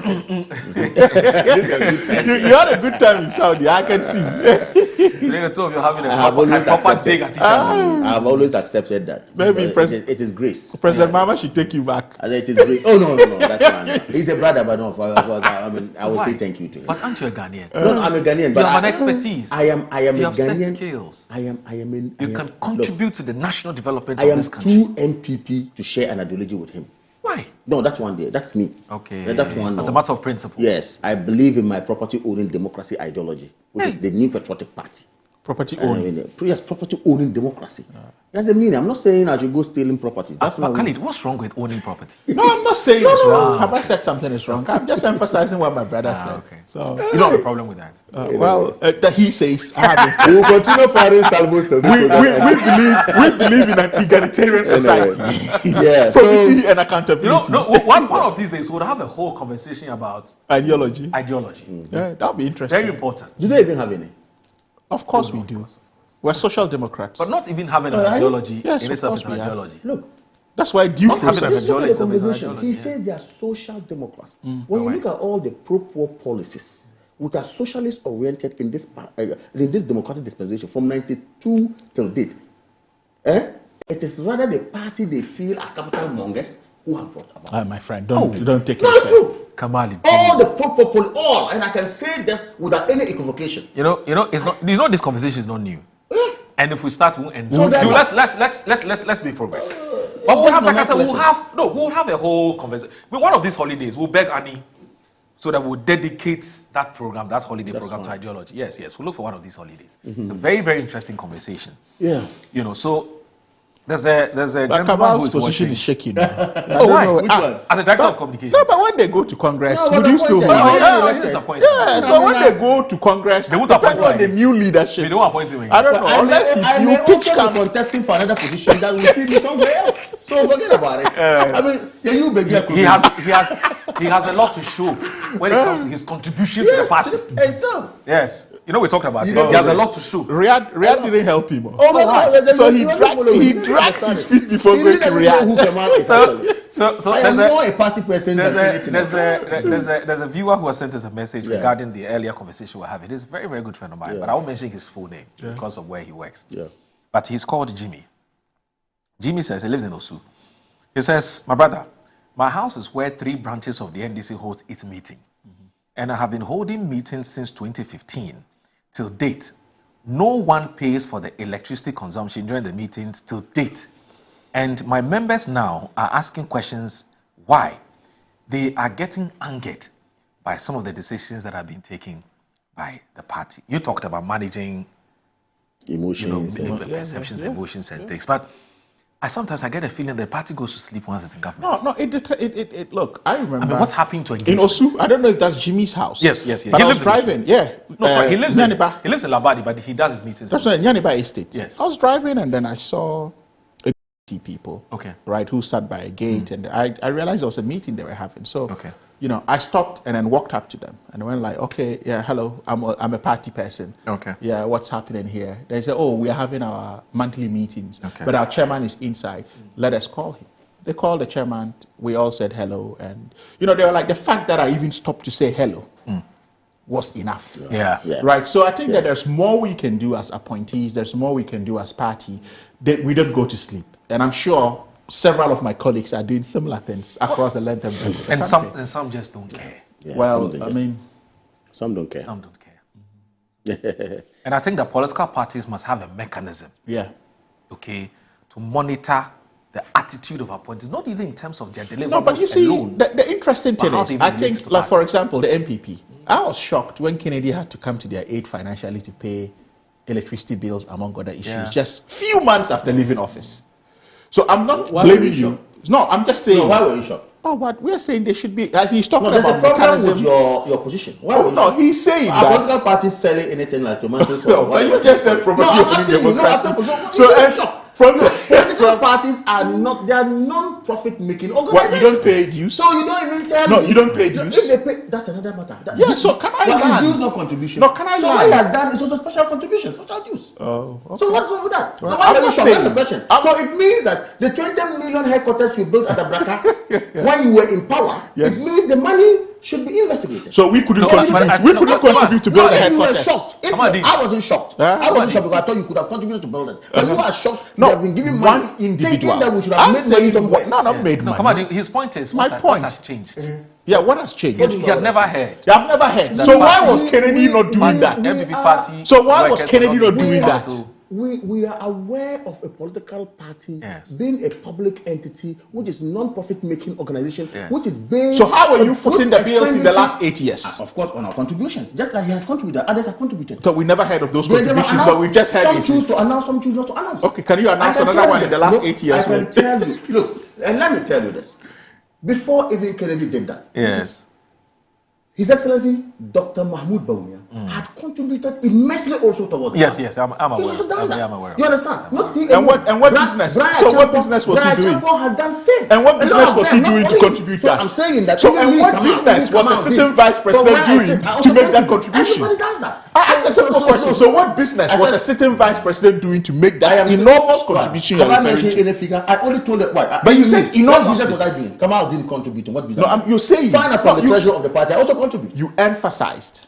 that enormously. So some choose to announce, some choose not to announce. Why are you dodging the question of the contribution that you almost found yourself saying that you were shocked? And I had a problem with you saying how enormous a certain vice president contributed when we only know he was a certain vice president drawing a salary from the consolidated fund. It could be his salary. You don't know. I have not mentioned the figure here. I told you that it's a fact that he's contributed. It's a fact that Kamal has contributed. It's a fact that Brian Chapo has contributed. It's a fact that qualify your word. Businessmen. So don't be shocked that the party, of course, sometimes needs money. Don't be shocked. Your party built a $20 million worth headquarters in Adabraka. Where did you get the money? Contribution. Were you selling to contribution. Contribution, of course. You believe in contribution and you think we cannot contribute to build a headquarters. In all of this, the economy has to do well. Right? In all of this, the economy has to do well. We talked about party full soldier agitations when it comes to appointment and so on. I mean, the better the economy does, the more jobs it throws out, isn't it? And more people get engaged, and perhaps the complaints will go down. Because the truth of the matter is that there's quite a number of agitations here and there about appointments and jobs and so on. And so we want the economy to do better and better. So private sector can take over the appointment of persons who are still not employed. Now, so speaking about the economy, the IMF a few days ago made some big announcements. In fact, let me say the finance minister, Dr. Kasila Tofosi, made the big announcement. And the announcement he made was that the IMF's executive board has approved Ghana's fourth review under the Extended Credit Facility program, clearing the way for the disbursement of approximately $370 million to support the country's ongoing economic recovery efforts. Now, this latest approval brings Ghana's total disbursements under the $3 billion three-year program to over $1.5 billion, and marking a significant milestone in the government's push to stabilize the economy, restore debt, sustainability, and foster inclusive growth. Now, in a post shared on X, formerly known as Twitter, on July 7, 2025, Ghana's Minister of Finance, Dr. Kasila Tofosi, hailed the decision as a strong endorsement of the country's reform agenda. Our comprehensive macroeconomic policies and carefully crafted structural reforms are delivering real results that the international community recognizes and supports. Today marks another decisive step forward in Ghana's economic recovery journey, demonstrating that our reform agenda is not just working, it's exceeding expectations and rebuilding confidence in our nation's financial future. The IMF's endorsement comes at a critical time as Ghana continues to navigate the aftermath of its worst economic crisis in decades, triggered by a combination of global shocks, rising debt levels, and inflationary pressures. The recent approval by the fund also signals growing international confidence in the government's fiscal discipline, debt restructuring effort, and broader economic transformation strategy. Now, this one has come at a time when, I think must have been a week or two prior, we also heard about the Fitch upgrade Ghana's credit rating to B- from default, is it default something? I've forgotten how you economists term it. And so it appears that there's something good happening to the economy. Tell us more about. So Dr. Ali, so when I started, I said professor. No, it's actually Dr. Khalid Mahmood. He's a professor of finance. Professor now. Yeah, you're associate professor now, okay. Yes, he's an associate professor of finance. That's extremely important that I said that. Otherwise, GTEC will write to him. I mean, to him now. Because this is the GTEC is monitoring everybody. All of us, will be written to. So we have to be careful. And of course, Kamal Dean is a former consul general to Jeddah in Saudi Arabia. So I need to former consul general to Jeddah in Saudi Arabia. So let's just set the record straight. So, Prof, what are you doing to the economy? It appears as things are beginning to look, in terms of the numbers, beginning to look good. What's happening?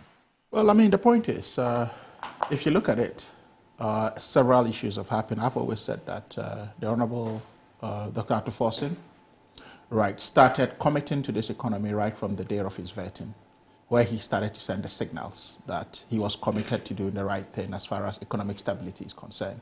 So you would realize that, okay, he made commitment to say, okay, we are going to continue with the domestic debt exchange program, right, which we inherited. So it was a legacy thing that we needed to look at, because the market needs to have confidence to believe that, okay, well, there's a new government, they're going to pay off their loans, among other issues, right, before we can have that level of investor confidence in the economy.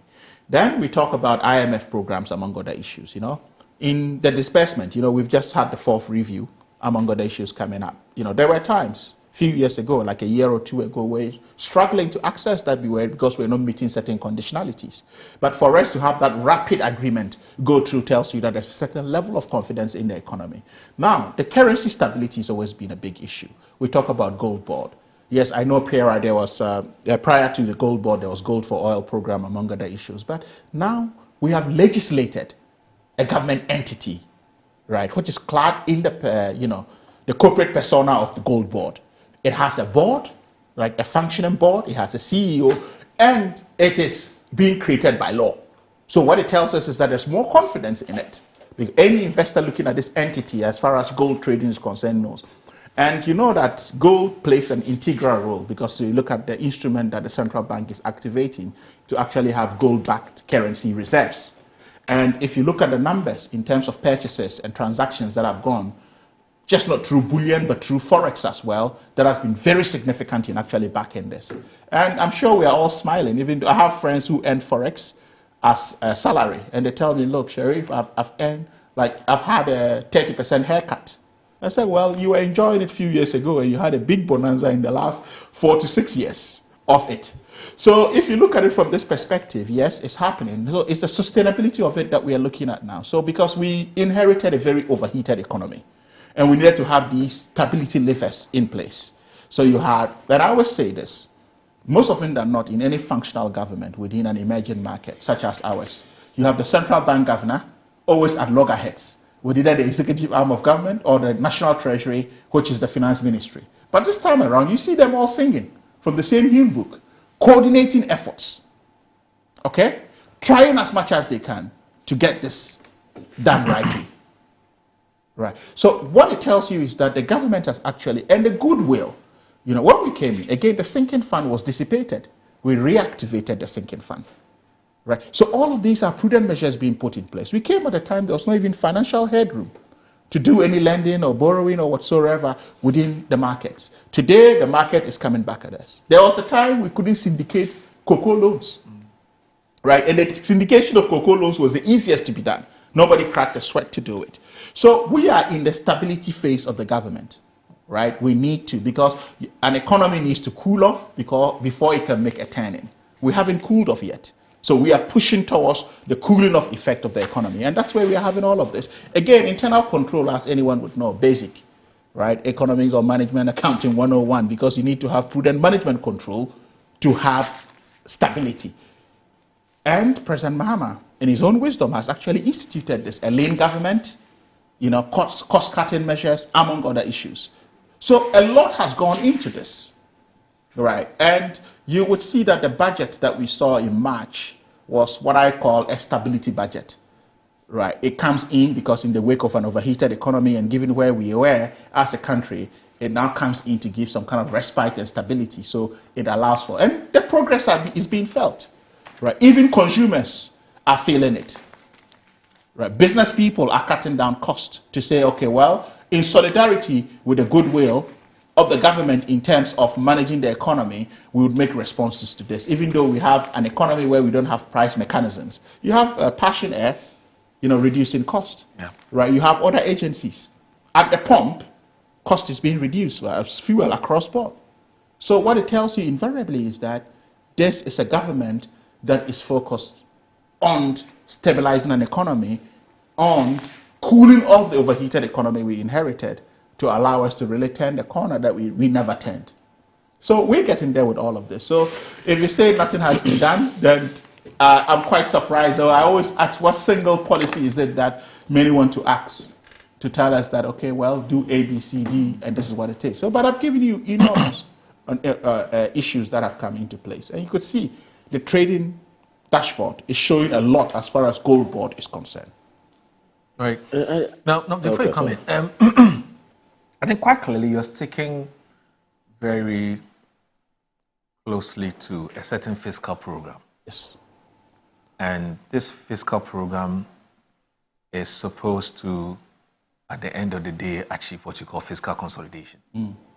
At the end of the day, you want to make sure that your deficit numbers are looking really good on paper.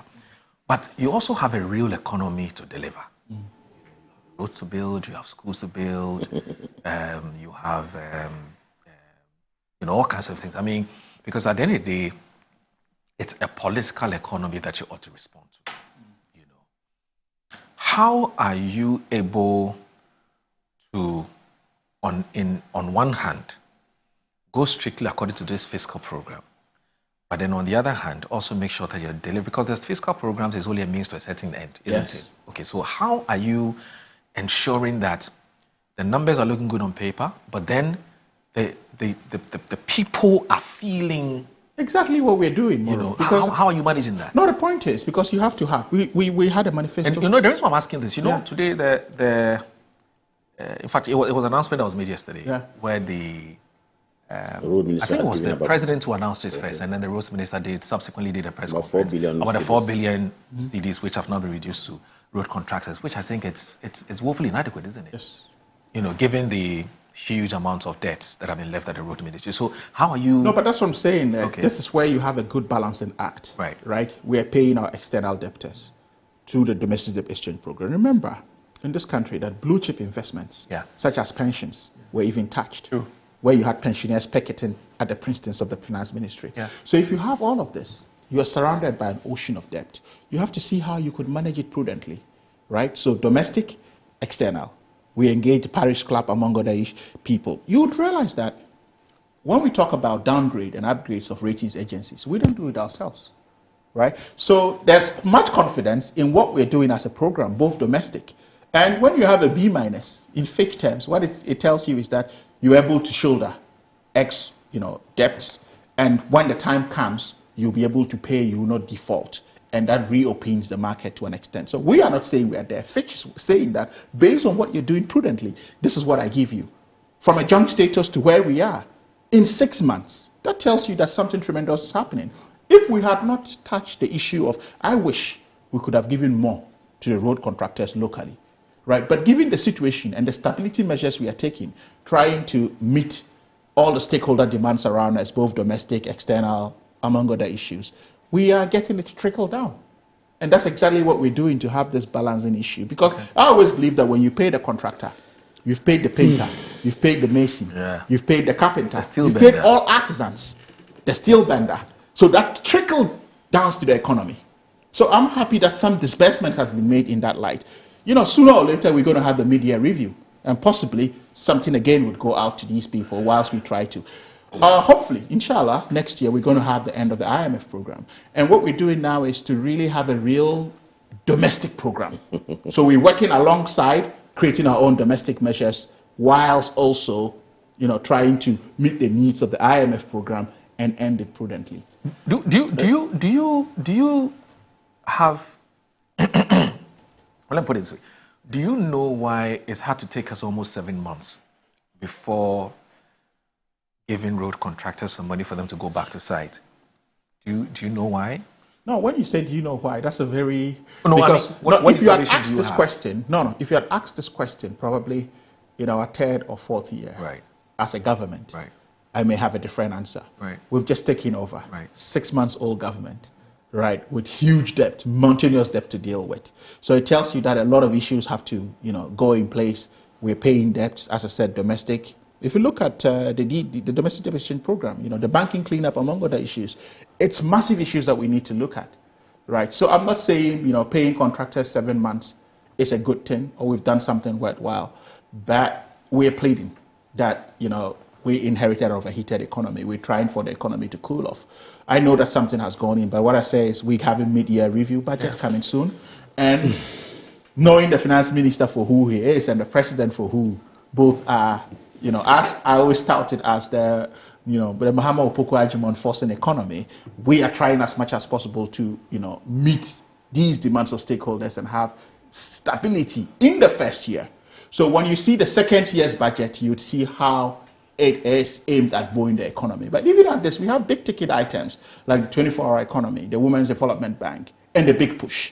And when the big push rolls out, it's a big infrastructural project.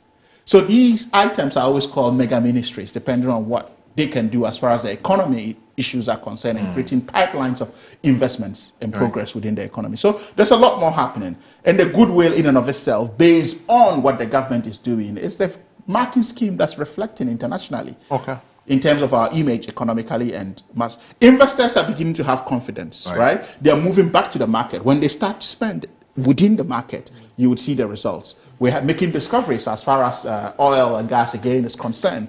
These are all going to be add-ons. You remember in the last 4 or 5 years, the upstream oil and gas market was dead, right? It's been resurrected. When we came, we looked at the Springfield issue, which was one of the bottlenecks that scared away investors.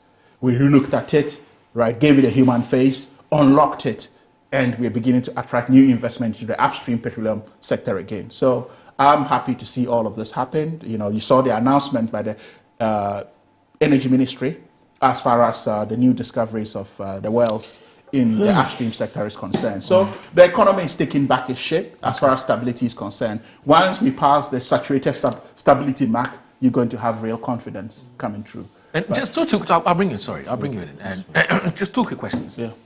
Do you have, and the question I asked you earlier was based on, in the last 4 months, we have been inundated with calls sometimes on air and off air when we're sitting about these calls contractors, from contractors with why their monies are not being paid, why they won't access. Exactly. So I needed to explain why it's had to take time for these. Yeah, that's what I'm saying. It has to. So that's what I'm saying. The explanation is good because they're watching. Yes. And those who don't have the opportunity to call the people like you. technical issue that most people miss also when it comes to some road contracts are that there's what we call delay on interest payments. Right. So the more you delay not paying, it still accumulates a certain level of interest. So it keeps ballooning till you're able to pay it all off. So it's always a big issue, especially so when a new government inherits a previous government. So it tells you the build-up of delay on interest payments that would have gone on, interim certificates that has been prepared to be paid. So it's quite an interesting so maybe it's not even in the interest of government to delay it. Yes, it's not in the interest of government to delay it. Because it becomes an additional cost. An additional cost, right? And this could have been a built-up to the last administration that now comes in and ought to also happen. Finally, my penultimate question. Do you know what accounts for the big difference between the central bank's rate and what is sold on the black market? Not the black market, the Forest Bureau. Well, even at the Forest Bureau. Do you know what accounts for that? No, but I mean, if you want to look at the functionality of this, no, you see, it's just like you look at loans, right? They have to work up administrative issues, among others, that goes through. The central bank, by law in and of itself, you can't go to a central bank and have these exchanges. But the more the money trickles down and passes through different hands, right, they are trying to make profit, right? And all of it is not really controlled because it's fueled by... I was just having a conversation with an MBA students from Wharton who came around and I had to give them a lecture on these issues. I said, look, I look at the informal market, the black market, right? Not even the Forex Bureau. I look at the black market. I mean, you talk to these guys and the amount of money or dollars they sit with or cities can actually turn things around in the economy. But capturing them within the formal economy becomes a problem. So, I mean, you could go to, I went to the bank, right? And the bank gives me a rate. I go onto the streets and then I meet these guys to say, okay, what rates do you have? And their rates are like 50p higher than the rate the bank is giving me within the formal sector. Again, which is regulated. Probably I have my own Forex sitting in my Forex account, but if I have to travel and I need, you see the regulation of bringing a passport, bringing a ticket, and you may be able to limit it to an amount of $7,000 or maybe $10,000, depending on what it is, right? Some people may need more. So it's about comparing what actually happens within the informal market. Okay. So when people ask me, where do you look to? I say, I look more to the informal market than the formal market to see how we can make adjustments. That is not very controlled, right? Before I talked about price mechanism, I told you we don't have a price mechanism formula within our economy. So it's just the goodwill of businesses that are doing it. If we did have that, we would have real control over prices, right? But that is, you know, something that we may probably be looking at in the future. What's happening is that... Because the more it moves to different hands, right, the higher it becomes in terms of rates, because everyone is trying to earn something. For all you know, the guy even changing the money to you does not own the money. Because he says that I have a source. You place a phone call. I mean, we've all done this before. You place a phone call and say, oh, I have a friend, I don't have, but I have a friend who has. We call him Abuchi. Yes. Maybe the friend who has, the money does not even belong to him. So he's also bringing it to you, hoping to make what? 2p per transaction. You get it? So they add something. So it keeps on being a build-up. But when you look at the interbank, I think what you ought to look at is the interbank rates. The interbank rates. Right, which is a formal structure that you have to look at. And then what's the latest with the establishment of the Women's Development Bank? Yeah, there are a lot going on. From here, I'm going into a meeting. Head chaired by the VP on that, because she's been running this for the last couple of months.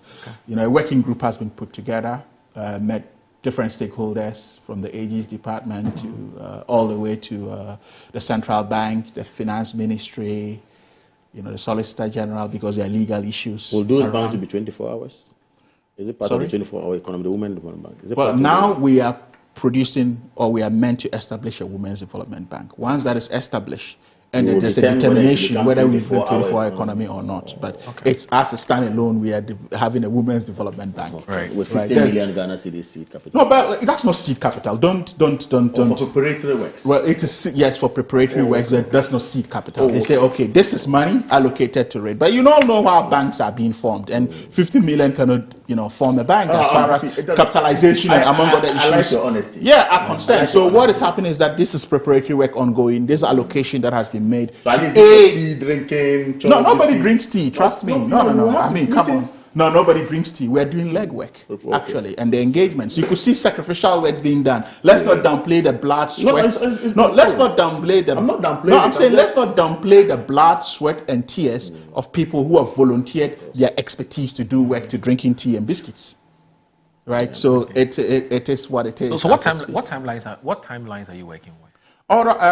It'll be, you know, premature to put out timelines to say A, B, C, D, when you need to come out with a full-fledged plan to say, okay, this is what we want to do and establishment. But you know, establishing a bank is not a cheap job. I know. So we need to really take our time, dot our I's, cross our T's, right? Meet regulatory requirements, see how we can create it to actually meet. Because mind you, creating another commercial bank in entity, just in the emblem of, you know, an APSA or a GCB, becomes a reinvention of the wheel, right?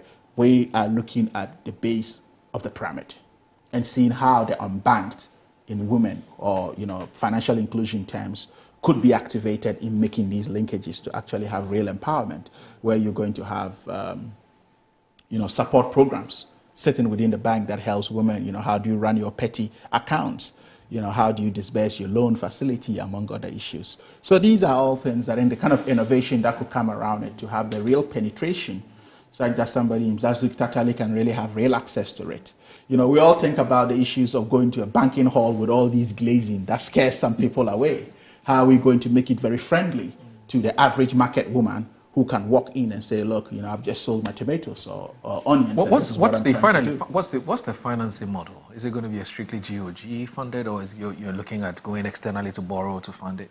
No, we're not looking at external as of now, as far as I'm concerned. As of now, as far as I'm concerned, GOG is looking at it. For your stated minimum capital? Well, when we get to that stage, I'm sure the right authorities would advise. Yeah. How's Prof doing? She's doing well. Fantastic. As I said, she's going to be sharing this morning's meeting. All right. Yeah. That's interesting. All right. Any thoughts on the economy? A lot. Aren't you enjoying it? A lot, of course. Aren't you having fun with it? A lot of clarifications that I will seek and a lot of contributions I want to make on this. You see, first of all, this whole discussion this morning on this economy emanates from the topic that IMF has given us some tranche of the monies that we had agreed to. Some 370. In fact, it's actually 367. Right.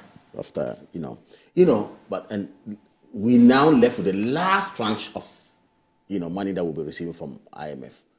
Don't forget that we have about 3 billion, and now about 2-point-something million is giving us. I think we had the last tranche or two. But my first problem is, and I've made this comment over and over again, from the 60s, since we attained independence, Ghana started going to the IMF. From the 60s, we started with Kwame Nkrumah's government, ran through all the military governments, till the fourth Republican Constitution. We've always rushed to the Bretton Woods institutions for assistance. And the question I ask is, how prudent has been our management of the economy from that time till date? You see, the last end of my brother's contribution renders our economy an entity gasping for breath in terms of finance. In the course of his contribution, you asked him a very profound question. Now look, if you say the economy is doing well now, isn't it as a result of you not embarking on capital expenditure?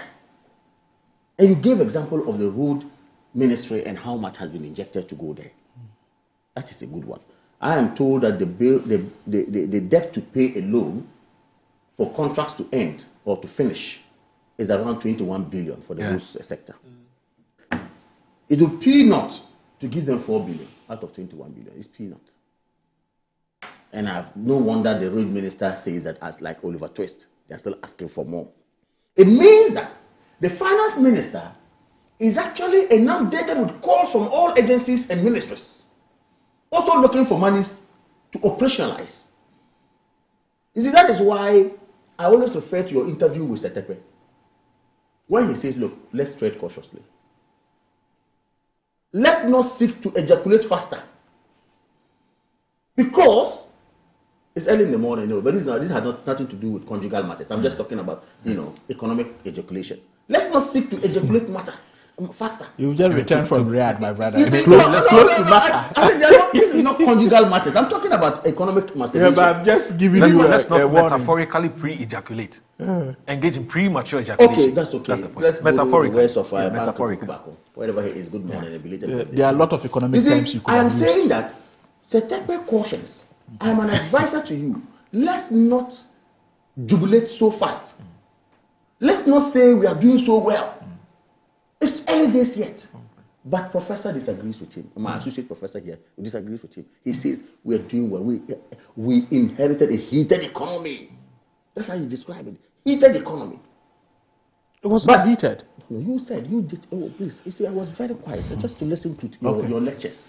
And out of your lectures, I'm also trying to tell you what I learned and seek clarification so you can note down and then inform. You say you inherited a heated economy. Yeah. An economy that's so bad that 7 months down the line, you are able now to tame the forex market. You are able now to pay workers when we saw nurses at least going on strike. And your argument was that you have no money. The budget is over. I sat here with a member of parliament. He said, we are pleading with you. There's no money. But the man says, we are doing well. Not too long ago, teachers had to picket at GS. You send policemen to whip them off. You have no money. Yet you say the economy is doing so well. We should be happy. Sometimes I struggle to distinguish between honesty and dishonesty. Honestly. The same people say 7 months. What we couldn't do in 8 years, they have done it. The same people say, go and equip teachers to drive them away. Tell nurses we don't have money to pay. The same people say, we have no money to give to road ministry, we have only 4 billion. Other ministers, look, let me tell you, the information I have, most ministries are starving. That is why you don't have to rush. When you start with your capital expenditure, you cannot manage the forex. You see, he said something. He said the Abochi, the Bank of Ghana can have the rates, but Abochi has $1. And that is true. That's not what I said. Epigrammatically, you didn't say it, but I'm putting it in a grammatical way. Yes. That a Bank of Ghana can have the rate, Abochi will have $1. Because you asked him what constitutes the vast difference between Bank of Ghana rates and the real sector. Very good question you asked. My brother went round, and alluded to the fact that a lot of processes, administrative and whatever. What administrative? Illegality is an illegality. How did the money get to a place and it's administrative? No. We are in a country. He didn't talk about it. He said. No, he mentioned administration. I keenly listened to him. No, he also said. And I was noting down. Yes, but administration was with interbanks and forex bureaus and what have you. Then I told you the question is, how did Abochi get the dollar? It's the margins that he add. Abochi is not supposed to even get $1. How did Abochi get the $1? It's controlled by the central bank. Central bank now move it to the commercial banks. Yes. Commercial banks are supposed to identify needy people of this forex to give to them. Yes. But how does Abochi control it? The arbitrage I spoke about the last time. That's what is happening. That there's connivance in the system. That banks are working with people outside who are actually not even the person people needing the $1, but they give it to them and get some money. Look, that's what is happening. But it's more complex than that. It's more complex, even more than that. But do you know there are people who cross border? In order not to with $1. Yeah. Or there are people who come to Ghana here to buy. I know, and take it out. That's the arbitrage. I'm talking about they do a lot of things there. Yes. You understand? No, I mean, I don't want the impression to be created. Yes, I am saying, don't be too quick. What you inherited, IMF and the rating agencies told you earlier, S&P told you, say, look, the gold for oil program that Dr. Alhaji Mahmoud Bawumia, when he was vice president to Nana Addo Akufo-Addo, and they adopted a policy that, look, let's see how we can shore up our reserves. It's what S&P told us that had contributed to our growth, to sustaining the forex market. It is not your effort. It's not your effort. Because you had just come. And you had to run on the 3 months first budget that we gave you. Anta left you. And based on that, you were able to get the forex to cushion. Bear in mind, the capital expenditure you spoke about has not come in. Your budget hadn't even come in. Even now, that look, a lot of issues will come. And if you are not careful, you will end up saying a different thing again tomorrow. Now, on the economy, still on the Women Development Bank, which he mentioned, I am happy that the women of this country are going to be assisted. And it's a very great, move.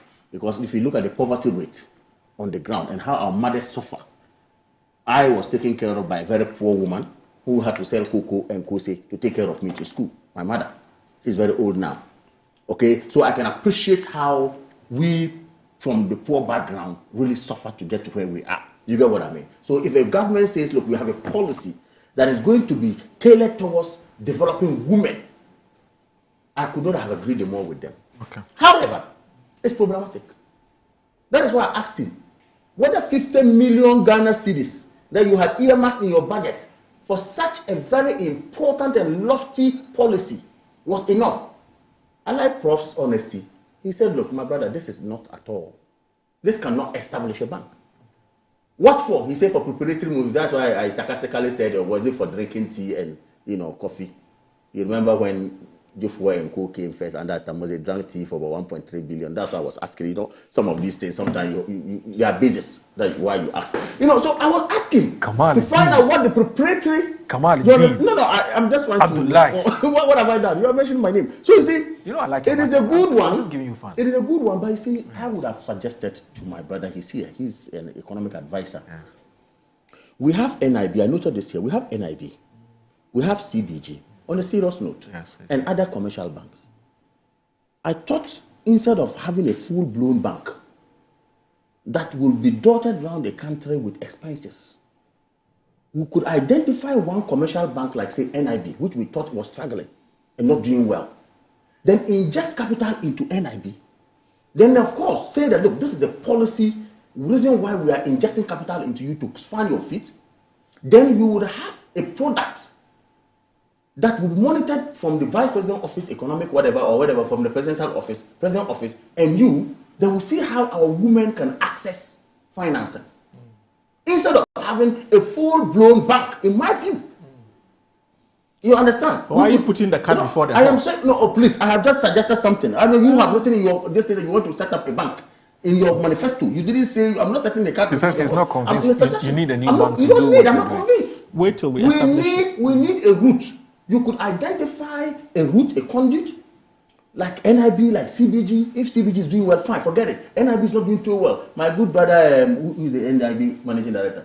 That's my good friend. Oh, the Gonja man. Hey, my very good brother. Yeah. I mean, Delura, yes, very yes, good friend. Yes. You know, so you could assist in that regard. We could also use Exim Bank. Exim Bank is an area. If, of course, maybe for their core mandate and whatever, needs some checking and whatever, if it's difficult, just use your commercial bank. And then explain to the women of this country that through here, there's this product. We have to make sure that every branch in every region, these women will be satisfied. That woman will do that. We will be able to reach out to the people. But to have a bank, now preparatory stage alone is going to drink tea is 15 million. And after that, you now have to do what we call physical infrastructure. What is it with drinking tea that you have a problem? Preparatory. It's part of preparation. No, but have I not corrected him that, yeah, nobody but we came here, they give us tea. Yeah. You can't go to meeting without drinking tea. Yes. And that tea is part of the... Well, we have been having meetings without tea. We have been having meetings without tea, Kamal. We have been having meetings without tea. I know that I can tell so I'm telling you for a fact. So, you see... This morning, look how you are sweating. When you try to be mischievous. I mean, look at how he's sweating just in the name of mischief. In the name of mischief. So I think he has a problem with the fact that you honestly, is that drink water? Yeah. No, preparation is part of it. And the good thing is that nobody drinks tea. Let's get serious. So I think that the economy for me, not much to be said. Okay. However, if it is good for Ghana, it's good for all of us. We pray we do better. Okay. But if you look at the way things are going now, when workers are complaining, TEWU, I'm told, are also going to declare strike. TEWU is also in the offing because they also want better conditions of service. You see, other areas will come on board. So when you quickly come out to say you are doing well, that's because the dollar has come down. And let me tell you, he mentioned the fuel sector. That today when you drive, you go and buy fuel cheap. I was sitting on board bus, and I saw how NPA was working with us in terms of fuel pricing. The UPPF that we're talking about. Then you are really sorted out. I didn't know you were on the board of bus. The UPPF and all this that we're talking about, and the bus margins that we're talking about, all constitutes the pricing for fuel. Aside that, what is the major component of the pricing of fuel price builder is the forex market. Right. When you have your forex coming down, clearly you will have automatic fuel prices coming down, irrespective of which government is in power. Mm-hmm. You get what I mean? Mm-hmm. So you may credit yourself with managing the forex or ensuring the forex is down, but don't tell us that there is anything that has changed in the energy sector. Okay. In any case, you were seeking to even tax us more. As a result of the enjoyment, you're seeking to bring what we call doomsday levy. Mm. But for God, force measure coming and Israel and Iran coming for you to step a break. But I would have paid 1 CD to a letter every day. So you see, again, don't gloat so fast. Okay. We're not gloating. Don't gloat so fast. We're not gloating. Are we fake? Don't gloat so fast. No, are we fake? We saw it. No, are we 2017, when we came, Abosoka people were saying, hey, the best economy. We all of us were held the best economy until COVID, bang, 2020. And we started nose diving. We're not praying for such to happen to us. However, we have an economy that is so dependent on import. We need to work on that. We have an economy that is so dependent on borrowing to consume, paying salaries. But that's why we need to work on that. That's why the 24-hour economy has been introduced. So that the country does not become an import-led. Is the 24-hour. Have you read it? Yes, I have. Have you read the Grow 24? Yes. The Show 24? Yes, Connect 24. The Connect 24? Yes, why? And I ask you a simple question. If there is Grow 24 here and there is Feed Ghana here, which one are we taking? Why? Why do you want to know? Why I want to know. It's all part of the economy. They it needs more explanations.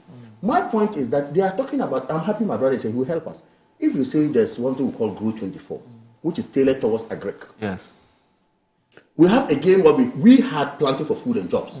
You came and said, no, you changed the nomenclature to what we call Feed Ghana, which is going to be under my brother Eric Poku. Yeah. Now, Eric Poku is going to ensure that all these farmers, do well. Grow 24, I don't know where that budget is coming from. Yeah. And what exactly will they be doing different from what we call Feed Ghana? We need to know. This settings government, they set the agenda too much. Okay. And say nothing and do nothing. But once again, the average Ghanaian knows want what them we're to doing. do well. We're praying, but it is our duty to also hold them in check in whatever they do. Okay. We've done so well that you you had to leave Riyadh. You had to leave Riyadh to come to Ghana. You think so? Huh? No, I came since December anyway. After the election. You could go. So let me read a few messages that have come through. And we can move to our next topics. Now, this one from Moses Bedi. Moses Bedi said there are many strategies that the government can use to establish the Women's Bank. It could sell shares, invite investment funds to participate, and other methods. The bank is supposed to take deposits for on-lending to borrowers. I'm surprised critics, mostly from the MPP, don't understand this. That's coming from Moses Bedi. And Captain, Mansa Musa. Mansa Musa, my good friend in London. He's a UK-based journalist. He's also, contributed. He's expressed his thought on this matter. He says that Kamal Dean is wrong to claim that Nkrumah took us to IMF. It's not wrong. Ghana's first IMF outing was after Nkrumah's overthrow. This must be made very clear indeed. The MPP and the UP tradition always tacitly want to associate Nkrumah's name with failure. I am very sure. We would not allow that. Thanks and good morning from Mansa Musa of Voice of London. He's an Nkrumah, is anyway. Radio UK, yes. He's an Nkrumah. Musa is an Nkrumah. No, he's a strong Nkrumahist. Yeah. Anyway, so when we return, we would be taking a trip to Abluma North. Is not far from here, is it? Yeah, it's not far. Yeah. And Prof, fortunately, he's driving a Toyota Corolla. He take us there. Dr. Halid is driving a Toyota Corolla, so that should be fine. We're going to cruise in his. Are you still driving a Corolla, or you've upgraded? He's an appointee. You have reset. Sorry? You've reset. No. We're part of the stability. He should be in a Land Cruiser, I guess. No, he doesn't like. I don't like. He knows me. Especially in town, yes. Yeah, he knows me. I'm very Please stay with us. This is Good Morning Ghana. Stay with us. This is Good Morning Ghana.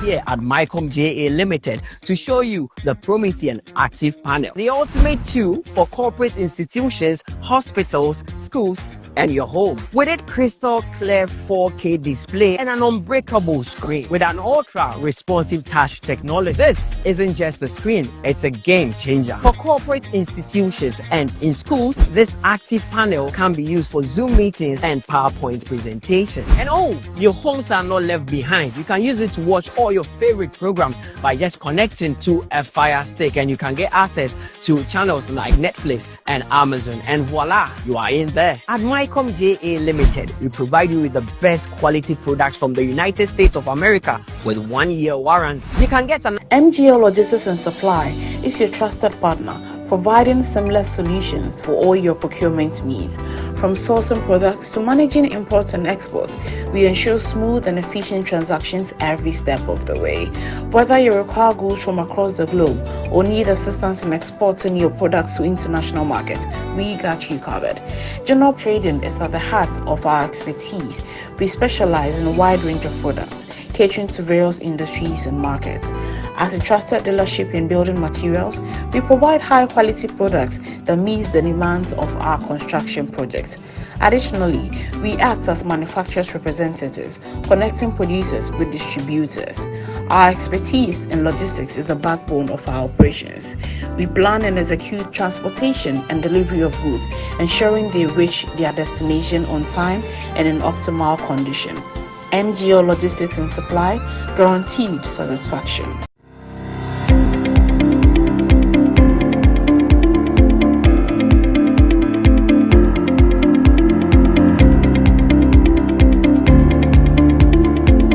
Abusiafo ye mama kwaba eba Children's Palace. Nkwala nyema nyina fie enye.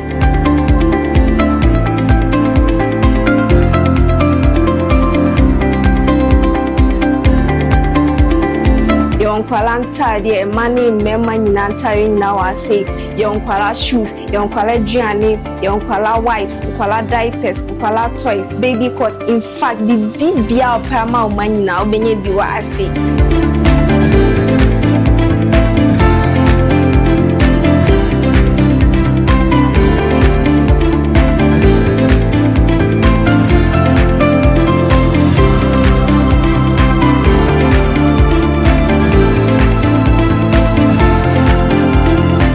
Located at East Legon Hills, Nana Chrome KFC.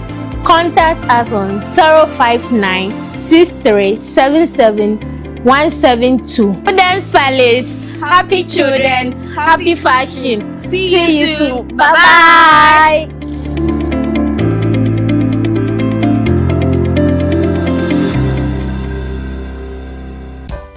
In my line of work, a confident smile is everything. Kale Charcoal Toothpaste keeps me on top of my game and ensures my smile is always radiant and bright.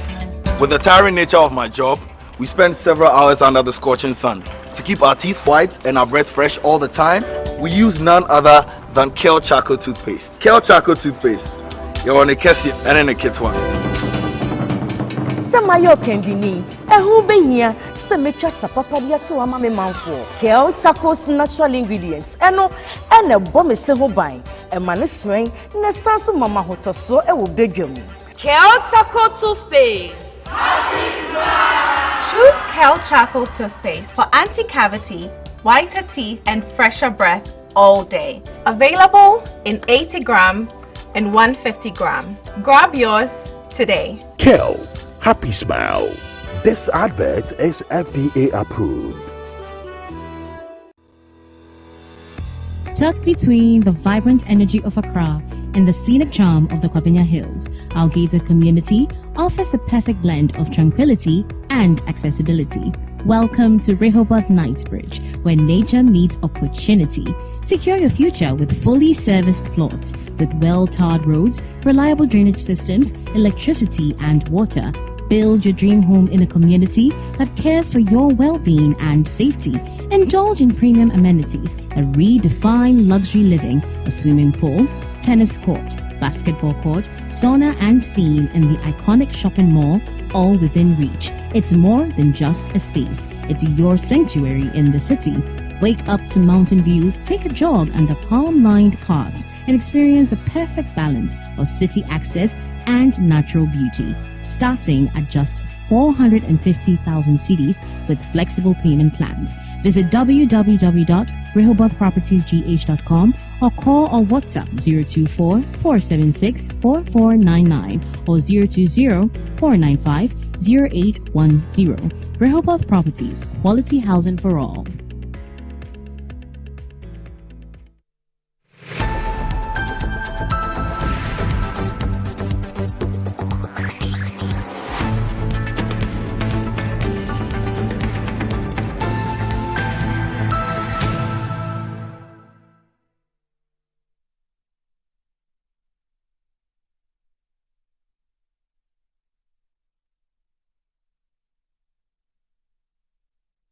It's true, that one day.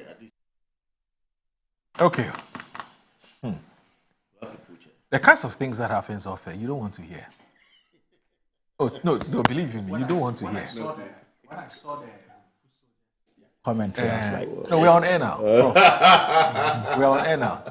I'm just reminding you. Okay. And I was saying that the kinds of things we say off air, Charlie, if we say it on air, oh, it won't be easy. Oh.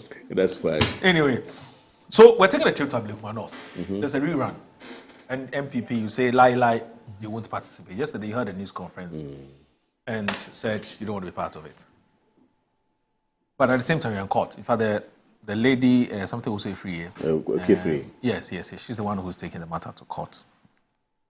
Daily Guide today says MP goes to court over Abluma North rerun, and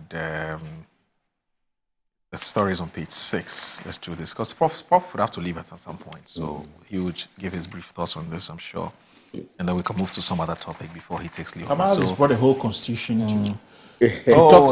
Suspended. He's not joking. No. Suspended. It's not the constitution. I even came to meet it here. But why are you? I came to meet it here anyway. So Jibril Abdulrazak is reporting that of the Daily Guide says that the new patriotic parties and candidates for the Abluma North constituency, Nana Ikuya also free, has filed an application at the High Court to set aside the decision of the Electoral Commission to rerun elections on 19 polling stations in the constituency. According to the application, this decision goes against the January 2025 decision of the High Court, which ordered the EC to recollate the results and declare a winner. The respondent acted in excess of jurisdiction when they decided to rerun 19 out of 281 polling stations in Abluma North constituency, in the absence of any court order vacating and or overturning a subsisting High Court judgment dated January 4, 2025. The application argues on January 4, 2025, a High Court in Accra, presided over by Justice Baforcing Japan, ordered the EC to complete the collation of 4 parliamentary results in 4 constituencies, Tema Central, Abluma North, Okaikwe Central, and Techiman South, by January 6, 2025. This followed the grant of an application for mandamus filed by the MPP candidates in the affected constituencies to compel the EC to complete the collation process in the 4 disputed constituencies, which were declared in favor of the NDC, leading to confusion and misunderstanding. 3 candidates from the MPP, Patrick Yabuama, Okaikwe Central, Charles Forson, Tema Central, and Martin J. Costa, Techiman South, have since been declared winners following the court-mandated collation of results. The NDC later challenged the High Court's decision at the Supreme Court, but the case has been adjourned indefinitely as the requirements for the case to be slated for hearing have not been met. Several attempts to recollate the Abluma North constituency results have failed due to agitations and misunderstandings between supporters of the 2 major parties, the MPP and the NDC, leaving the constituency without representation in Parliament. On July 2, the Electoral Commission announced that it will rerun voting in 19 of the 281 polling stations in the constituency and fixed July 11 for the exercise. Now, this drew criticisms from many who described the decision as illegal and an afterthought. So that's the court matter. Yeah. But yesterday you also had a news conference and said that you didn't want to be part of it. Yes, before even the news conference, we had an emergency NEC meeting to discuss the matter. Okay. And we agreed that our decision is that we do not recognize and we do not accept the Electoral Commission's position that some 19 polling stations in Abluma North elections have to be rerun. You see, what you just read speaks to the matter. What is the history of this particular brouhaha? After the elections, lots of confusion, to the extent that some buildings were burned down, to the extent that some materials belonging to that election were burned down, according to the allegation that we had. But yet still, it went back and forth. And see, no, don't forget, Tema Central was part of this whole matter. Techiman South was part of this matter. Other constituencies were there, about 4 or 5 constituencies. Yes. Then this whole matter went to court. Court ordered. And in fact, court ordered. And that's so it's very important for us to know this. That go and redo collation and then declare results. Only for you to do for all other constituencies living Abluma North. When it got to the turn of Abluma North, since Dampare, before even Dampare left, you said all you needed was security to recollate. What happened? You went and were giving security. Some hoodlums or miscreants belonging to NDC came to destroy the whole place. Nobody has been arrested till date. And then you couldn't do the recollation. According to you, you did it up to almost leaving 3 polling stations to finish. Meetings were held on this. You told us that it's only 3 polling stations. EC told us. We wrote to you for responses, and you told us this. What now is informing your decision to go and rerun election in not the 3 polling stations, but the 19 polling stations? There's no serious political party who will accept this. Even the NDC would not accept it if they were on the other side. You will not. So we are saying that, look, it's not rerun. From the collation you have done, our candidate is in the lead. Our candidate is deemed to have won the election. So go ahead, finish your 3 and declare. But what the court said, Otherwise, we'll go back to court to find out why you are refusing to comply with the orders of the court and you are doing otherwise. It is not to say we want court to direct EC on what to do. We rather think that a matter has been done, resolved, went to court, court gave an order on it, and EC is binded by what the court said. You haven't gone back to court to tell the court why you cannot do this and you're going to do a rerun. Only for you see, to come out and say, we have decided we're going to do this. And our opponents also say, okay, we also accept it. You see, it reminds me of the story in the Bible when Christians tell us that there was this argument on a baby. And when they got to the wise king, Solomon, he was like, okay, let's divide the baby into two.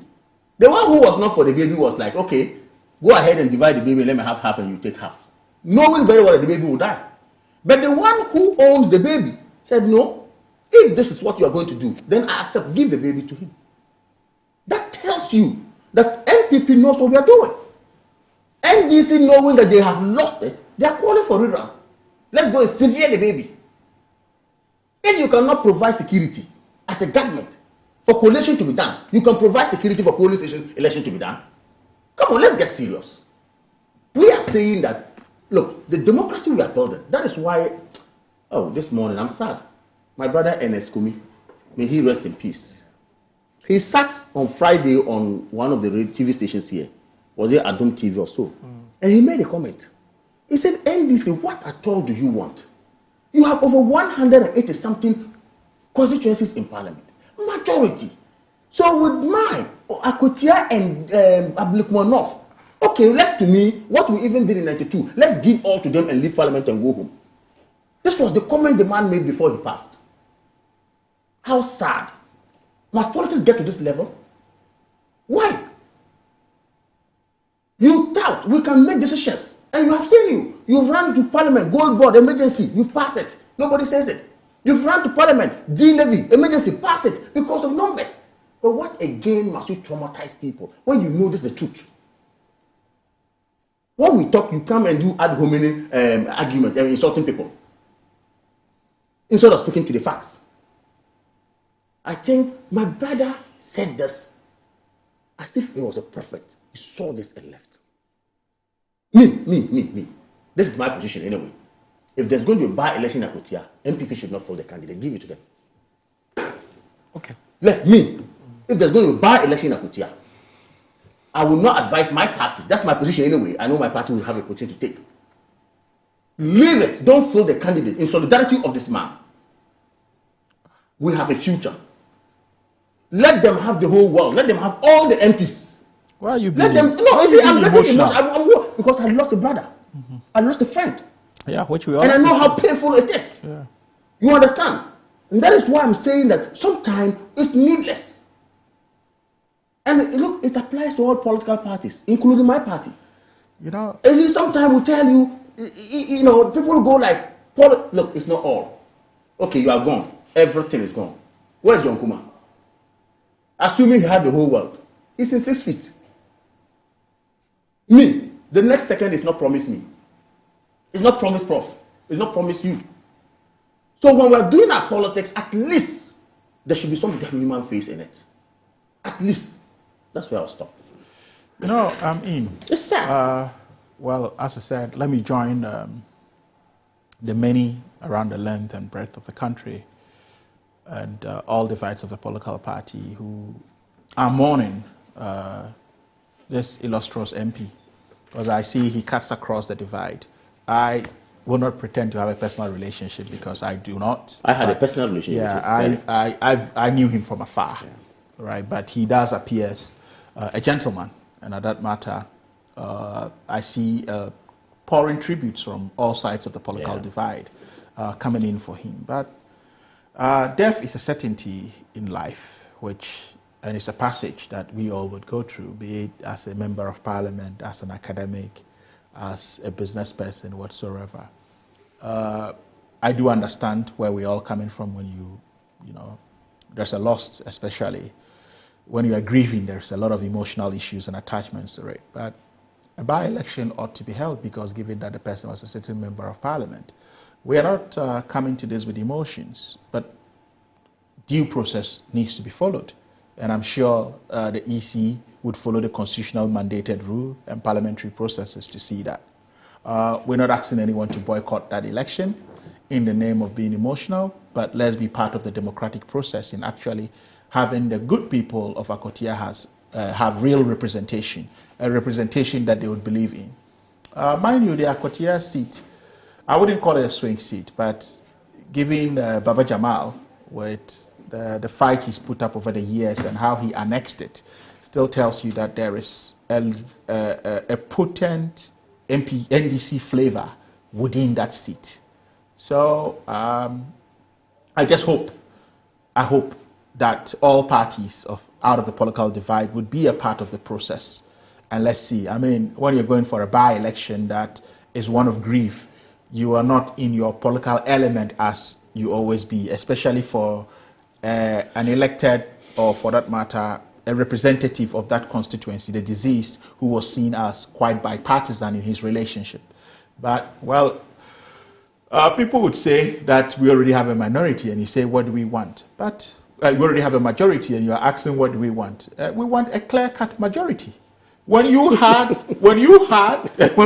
this clear-cut majority, you were still fighting us over some seats and lied through your teeth that you had 100 plus. Now that the chips are falling, you are saying that what do we want again? That is really a very funny question to ask, right? We're going to.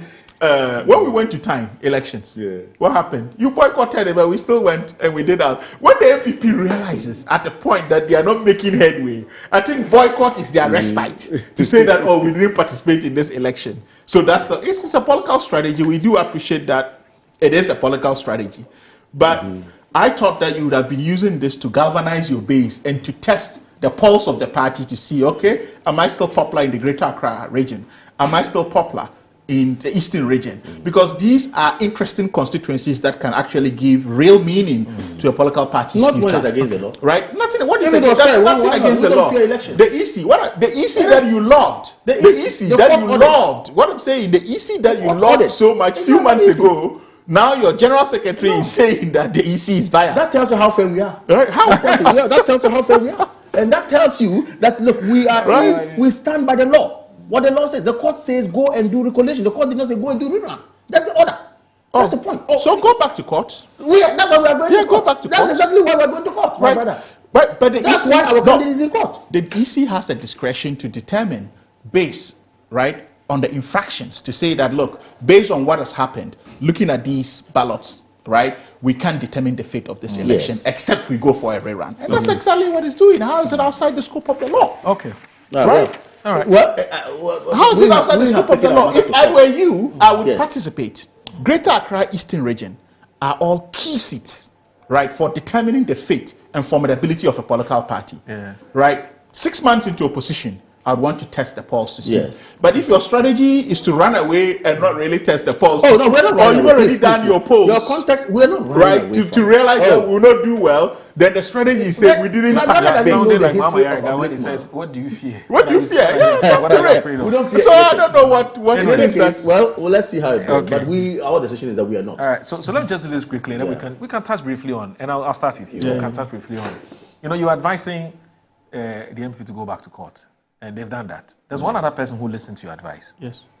She's the Chief Justice. Okay. That's suspended. She's listened to your advice. She's gone to. Let me do this quickly. So this one from Sam Aku Kelly, East Legon Hills. He says, Moro. So my brother Kamal Dean and his MPP now agree with careful observers that the current EC leadership lacks principles, exhibits incompetent tendencies, and therefore not fit for purpose. The chickens have really come home to roost. I think the EC is an institution. We're not talking about your general secretary granted an interview elsewhere, and he said he thought that the AC should go, and that's where he's coming from. So Seydou Kpebu, I'm sure he's also a good friend. Seydou Kpebu. You know him personally? I don't know him. I don't know him personally. Yeah, Seydou Kpebu. He's one of the most prolific writers I've ever met. I don't know him. Very solid. I have read a bit of him. But yes. Where did the MPP get the 62 scanned pig sheets? He said I should find out from you. Sheets from. How come they cannot provide a source document of the scanned pink sheets? Initially, MPP said they didn't have any pink sheets. I have answers. I was in the collation room. I have answers if you want me. Collation room at EC Regional Office at the Ridge, where they said they didn't have any pink sheets. The NDC only compromised and allowed the EC to use the 37 of those pink sheets for collation. In fact, the rerun should have been the 62 polling stations in district, not 19. Kamal Adin should stop insulting our intelligence. That's from Kamselu Kwebu. Now, this one, Kofi Apenu says that Kamal is not in sympathy with Akwetia constituency. If they go in for the by-election, they would lose. The other by-elections in the past, why did they contest? After 2028 elections, MP only 20 MPs in parliament. Tafa Inamrahia says, good morning, Audu. Tell Kamal to stop attempting to take credit for the hard work of President Mahama and his appointees. Kamal, you know for a fact that you have failed in all sectors of the economy. You took inflation to unprecedented levels. The city was dancing reggae all over the country. Economy was declared junk. The country was bankrupt, and Kamal, take my party. Oh, okay, Kamal, don't take my party's success. Okay, that's coming from Kamal Dean. And this one here from... He's also called Kamal Dean. Yes, he's also called Kamal Dean. Yes. Oh, really? Yes. And he's the NDC? That's right. Yes. You don't believe that? Kamal Dean in NDC. Oh, no, sorry. This is Stafa from Amir. Right here. Sorry about that. So you think we can have Kamal Deans in the NDC? Ebo Bakman. Ebo Bakman, yes. Of Alan's movement. Yeah, I know him very well. Now it says, more, the failed national executives are simply using the Abluma North case as a launch pad for their campaign, treating it more as a political opportunity than a matter of principle. In view, the only credible solution is a full rerun of the process, especially since the 19th campaign she's lacked the electoral officer's signature and are therefore invalid. Kamal Dean's emotional theatrics are necessary. Yes, we're mourning, but that cannot be used to manipulate the process. Today is my birthday. Oh, that's his analysis. Is he Ebo? So this is what all of this is about. That's your analysis. Let me wish you a happy birthday. Ebo needs a happy birthday wish. Ebo Bokman. It's Bokman. The elephant family is really dealing with that. Solo is my favorite. Ebo Bokman. No, he's a big man. Ebo, today is your birthday. Happy birthday to you, Ebo Bokman. So let me also this one. So finally, this one from Prosper Ashikwe from Asylum Down. Prosper, Charlie, obviously it's very long ago. I have been laughing at one of your guests. He doesn't mention any name all morning. He says that Chairman Asidu Kita simply said the EC's 3 commissioners are not fit for purpose and that they should go.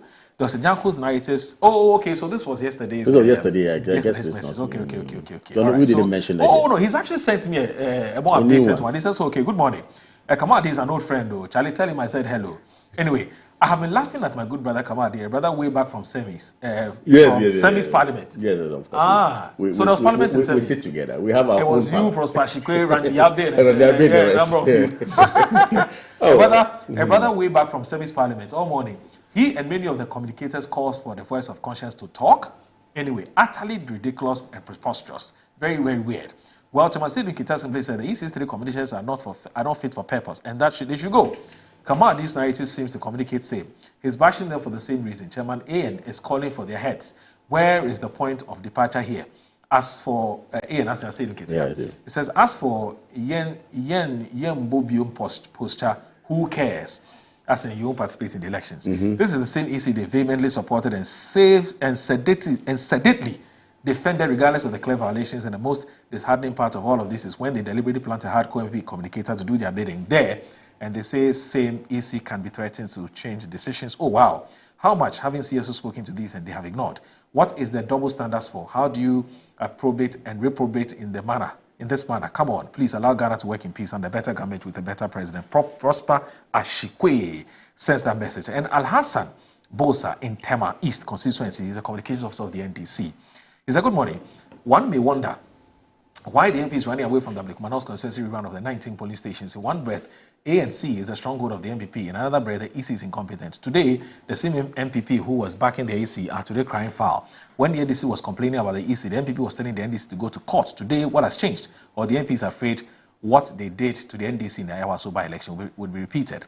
I can assure them this will be done peacefully, free and fair. President JDM administration has directed the IGP and all security agencies to be professional and to provide adequate security for the suspended Chief Justice Tokono running the ECOWAS.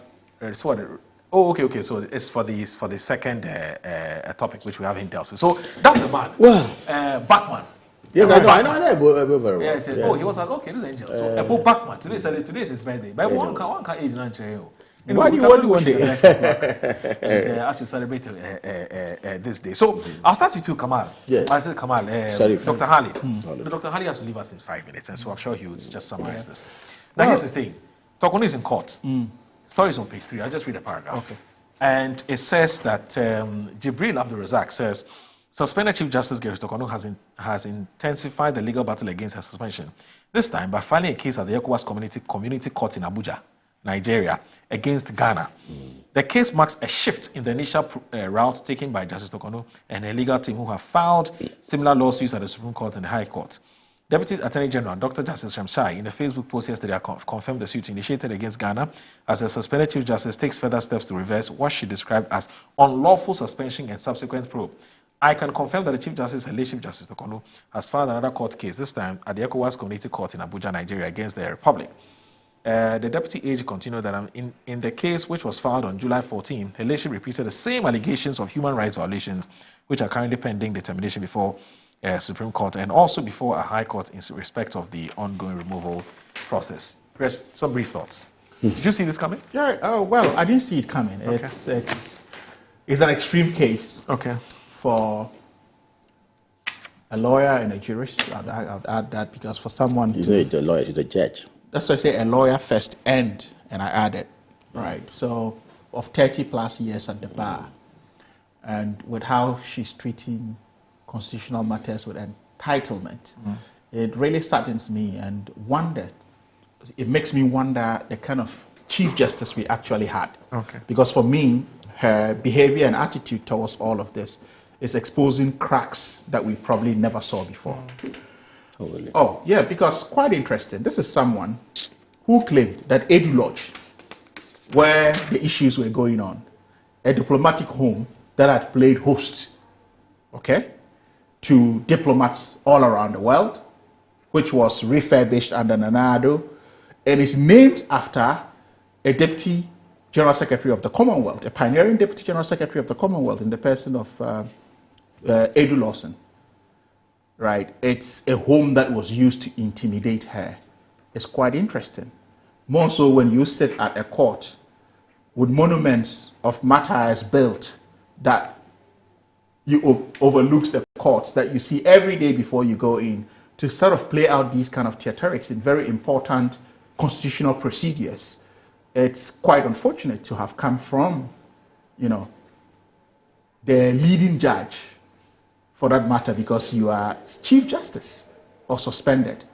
But Moro, there's one fundamental feature, and don't forget that Edu Lodge, the Edu Lodge that she claims was used as an intimidating base for her, at a point when the sitting vice president was waiting for her office to be renovated before she moved in, used it as her office. Right. It was befitting enough to be an office for the number 2 important personality of the land constitutionally, where she hosted key figures that included diplomats, among others. You should go and see the facade, right? The interior of it, whatsoever, very befitting, right? And for her to actually bring that kind of emotional charade to belittle a very process, which she's still availing herself to, is quite interesting, right?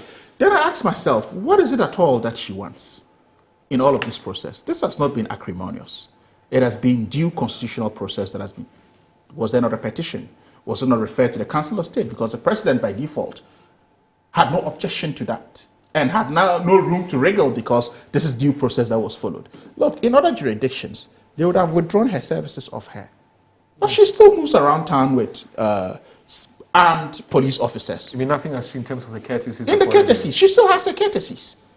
So I'm really wondering where all of this is coming. So suspended means removed? No, nobody says removed. So why are you saying they would have? Oh, but it's only certain suspensions comes with punitive. No, certain suspensions comes with that. I agree. But no, I'm not saying removed. I'm talking law. And the next time, you're not right? talking law. No, I'm talking law. I've said certain suspensions. So it tells you acrimonious suspensions. You have some of these things being withdrawn. They say, okay, you are under suspension, so you can't have access to A, B, C, D. They are privileges of the office. So when they say you are suspended, what are we talking about? It means everything is on hold. Does she go to the office? Does she attend state functions, among other issues? So these were all privileges that came with the office. So for me, having seen this process, right, in what happened to Charlotte Osei, I'm not saying I'm comparing to say that this is right or wrong, right? Why? Does she have blue blood running in her that is better than Charlotte Osei? Due process is being followed. And she's all over the place. So what she's seeking is the same reliefs that she called for in court that didn't fly. It's the same relief she's taking to the ECOWAS court. Yeah, but she has to try her luck elsewhere. Right. I mean, for us, as social democrats as we are as a government, nobody's going to stop her from going to the ECOWAS court. She could as well. From ECOWAS court, she can go to the International Court of Justice. But what we do know is that our truth is the truth, and the processes of the Constitution are being followed. And when the right thing is to be done, it will be done. A committee has been constituted. You keep moving from one territory to another, right? To the extent that you desecrate a diplomatic home that is meant to be used for what? Hosting national guests, among other issues, to say it's been used as a base to intimidate you whatsoever. When she sits in courts and she overlooks the statutes built or the monuments in honor of the martyrs, does that form as an intimidation base to her? Right. Obviously not. So I think that, look, this is a process, and it makes me really look to ask, for the last couple of years, what kind of a CJ did we have? Right? In terms of emotional intelligence, in terms of procedural issues, among others. Sometimes I sit back and I ask myself, is this a lawyer? Is this a judge? But mind you, you are being, or in the position you just held, that got you suspended, you are holding the highest as far as judges are concerned in the country. So for me, I would say, look, the Council of State, right? People say it's a rubber stamp, what have you. But look at the composition of the Council of State, right? You have representative from the police, where they present an ex-IGP. You have representative from the army, they bring an ex-general or CDS. Yeah. You have representative from the judiciary itself, where they've brought an ex. Who actually recused herself. Which I respect her for, right? I respect her for. Not fair. She didn't say that it was not fair.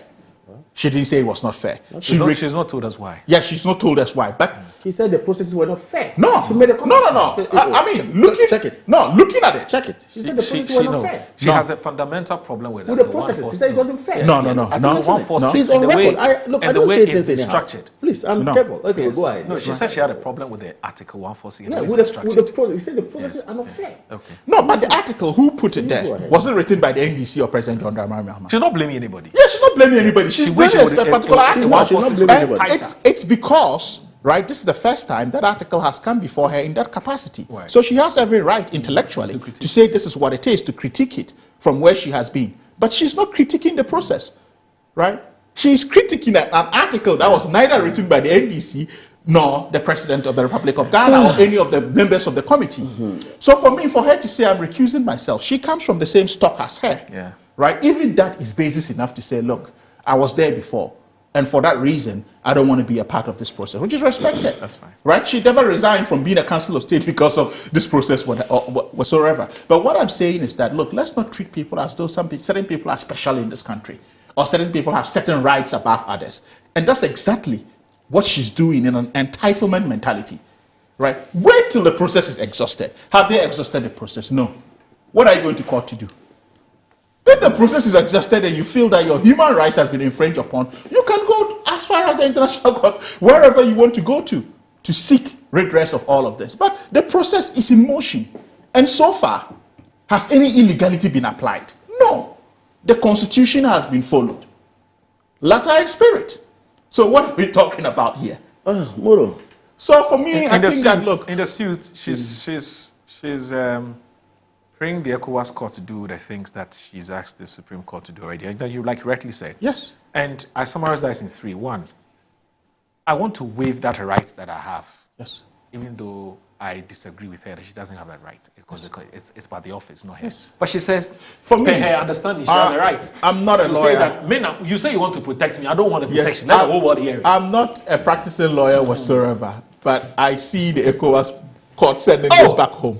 Oh, no. To be dealt with. You're preempting. No, because the point is, had to be dealt at home. So, but anyway, let's see how it goes. She wants to see the reasoned basis for a suspension. For a suspension. She said she's not seen it. She's also telling the court. Well, the procedures, that's the state that ought to be happening. Yeah, so we have it that. This shall not see her reasons to this day. The other thing she's also asking the ECOWAS court to do. You see, what we are failing to realize is that they should reverse the suspension so she can go about her duties normally.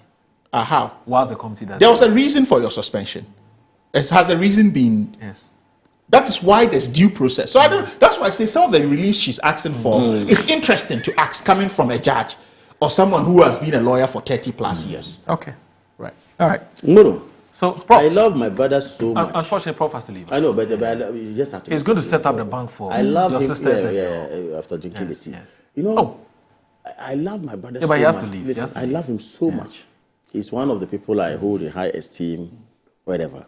But sadly, let him live with this. Justice Detaba, the celebrated Justice Detaba, have you heard of him? I love him too. Yes. Great jurist and intellectual. He said, even in equality, there is inequality. That's true. Okay? And let me add this. No, but you can leave us. Because he has to attend. Yes, okay, you can go. Let me He's running out of time. So, Prof, thank you so very much for your time. And it's been wonderful having you. In common sense, thank you. Even in common sense, there should be some sense. You know why? Yes, I'm listening. Justice Pega, another former Supreme Court judge, said something. He said, subjecting justices of the Superior Court, it was his view in the dictum, to secondarians to vet. Okay? He has an issue with it. That's exactly what my brother has just sat here to do. Okay. We are not lawyers. We do not have or will not pretend to know the law. So don't sit here and say you are surprised a lawyer of her caliber, a judge of her caliber, will seek or make some of these, seek some of these reliefs. It's sad. Look, I have always maintained the law is there for us to resort to at any given time when we feel that our rights are actually being trampled upon. That's exactly the fight the woman is doing. There's nothing wrong with she taking the fight up. People who are watching us and listening to us should know that there is a lawyer, we are told, in this matter. In this case, Mr. Chatuchikata, to one of the petitioners, I'm told. Okay? At a point, he resorted to ECOWAS court. People have forgotten. Yeah. So it's not new. It's not new. Why? The likes of Woyomi resorted to African courts. There is reason for that. You see, this matter, people are viewing it as it's law. However, others are viewing it as there is politics and there's law. Some are doing politics, some are doing law. But I am saying that the woman is doing law here. Her movement to the court, yes, is to test it. It's an avenue for her. When you look at the African Charter, Article 55 and Article 56 gives her the room to send a communication to that effect. If she feels she's actually not treated fairly. Right. And I cited Chatuchikata because Chatuchikata went to African court, the same court, citing lack of fair trial, lack of fairness. She's doing the same thing. You see, why should people just hinge on Article 146? The law is the law. Forgetting that the Constitution, we are told, most lawyers and judges have told us, always read the Constitution in a whole to arrive at a conclusion. What is Article 296 doing? When there's discretion, what does it say? So won't she be grounded enough under that article to say that I am not treated fairly and also seek redress? It's not for her to give the judgment anyway. It's not for me to give the judgment. It's not for my brother Sharif to give the judgment. And neither is it for anyone to give the judgment. It is for justices of this, whoever will sit on it, to give judgment. But see, let me make this very important point. In the sub-region, Ghanaian judges are not joked with. They are loved. So much. That is why when you even go to the ECOWAS court, we have Ghanaian judges. Go to Banjul, Gambia, see Ghanaian judges. Go to Mali and some other places, you see Ghanaian judges. Our judicial system actually is respected in the sub-region. So when it comes to a point where the removal of a CJ of a respected jurisdiction, okay, it speaks volumes. The entire international community will watch it. The entire people in the sub-region who are stakeholders, who revere us and hold us in high esteem, will watch. What are the grounds? What are the reasons? People will feel they are doing so well. So won't she, if she has a window to go and seek and explain her story, do that? She will. She'll surely do it. So for me, the fight the woman is staging is a very good fight. Posterity is going to actually be fair to her tomorrow. It's a great fight. It's for all of us too. Let us not narrow it. It's Article 146. We don't just do things like that. Therefore, when there is an article that says impeach the president, you get up and say, it's the law. I have numbers in parliament, we can impeach, we can do this, and you are gone with no reasons? Or with what? Wobbling reasons? For me, I don't know the woman. I've never met her. All I know is that we have a CJ, and she was our CJ. And as a student of the law coming up, very well. So I think that it is important when there's an avenue to test the law, test it. It becomes at least even literature for us. Why? Happenings in 1960s shaped our constitution today. Happenings in 1969 shaped our constitution today. Happenings in 1979 has shaped our constitution today. And the same way Professor Kwesi Prempeh, who is the Constitutional Review Commission chairperson, has told us that, look, there are so many flaws even in this constitution, even though we had even ameliorated it. So I am saying, when some of these things come, we should not sit down to poo-poo it and say the law is the law. We have to remove it. If Charlotte said there was no blue blood in her. Look, if we allow political parties, we will shred our system into pieces. That's why I said we are revered, we are respected in this region. In Kenya, do you know how they remove it, the judge? Find out their constitution. They don't even have a hand. I mean, the executive. Go to Nigeria here. Whether the president appoints the CJ, no. These are things we need to look at and go on. But if you allow NDC, MPP to allow this to creep into our judicial system, which is respected internationally, then we are doomed. So on this matter, because it is a going concern, I would like to say that, look, I am supporting what the woman is doing in terms of fighting it. Wherever there is a window for her to fight, she has to. And all of us, whether it's Kamal, whoever has a legal issue, if there's a window for you to fight for your right, do it. Let the judgment come and let posterity judge us tomorrow. People have dissented on judgments. And the next moment, it is the dissenting views that we use to actually work. Yeah. Okay? Not really the majority issues. So on this score, I wish her well. Except for me to add that yes, there's a running case here. When Tatu Chikata went, that was the conclusion. It was that come back home. The matter is still in court. They have not exhausted it. Yeah. If they exhausted it, you follow your human rights, whatever. But you see, people think that she's taking the matter of her trial to court. It's not that. She's taking her human rights abuse. That's what she's looking at. True. It's different. It's different from saying that I'm taking the matter, I'm being removed. But I am a human, I have my rights. The African Charter that we have all signed to, Ghana signed it in 1989. We have agreed to it that we are going to uphold in high esteem the rights of every human being. So if I am actually being trampled upon my rights, I would have to go for that interpretations. Okay. She's right, she's grounded.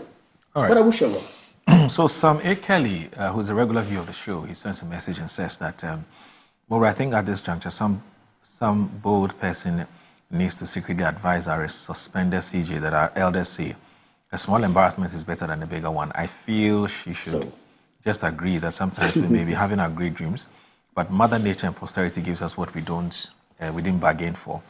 She should go through the process and gracefully embrace whatever comes out of it. That's Sam A. Kelly from East Legon Hills. This one here from Sani Salihu. He says that it's been a while, was out of town. At least this government didn't hide behind Iran Israeli intifada. Hey. To derelict their duties and give crafty excuses. However, the Minister of Energy assured us that there is enough oil to cater for us for 2 months. That's very refreshing. And that's the difference, very big difference. Good morning, Sani Sali, who continues to say the suspended CJ is acting like a wounded lion. She's trying not to go down alone, but to also make others unpopular. Her antics and theatrics won't earn her any good mark. She's only antagonizing rightful procedural grounds against public sentiment and opprobrium. And now he ends with that question. And Ali Hureya, who is the regional Zongo Caucus coordinator, Greater Accra Regional Regional Zongo Caucus coordinator of the NDC, he says, good morning. Please ask my uncle, Kamal Adim, that why the MPP did not provide the EC with the protection she needed when they were in government.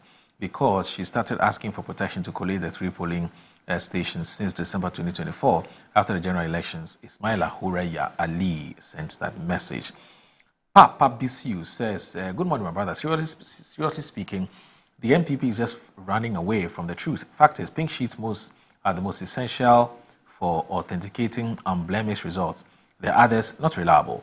On that important note, the rerun at Abluma North is the way to go to erase all doubt. Why is NP running away from their so-called stronghold?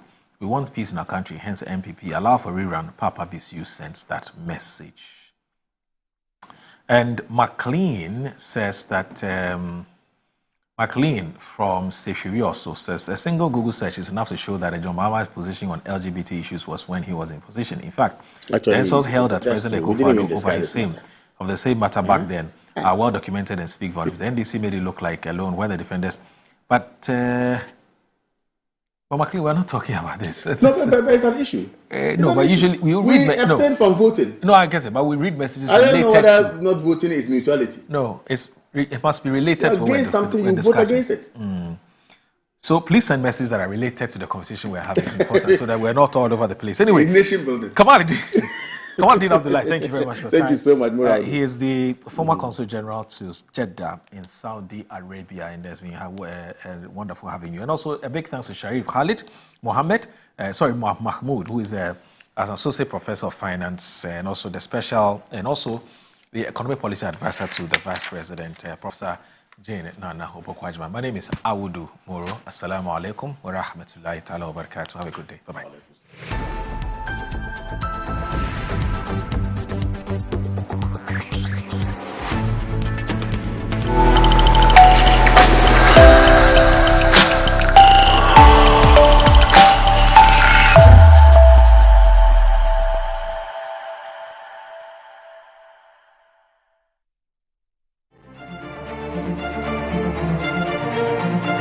Smart, bold, unapologetic. This is Annie Ampafo.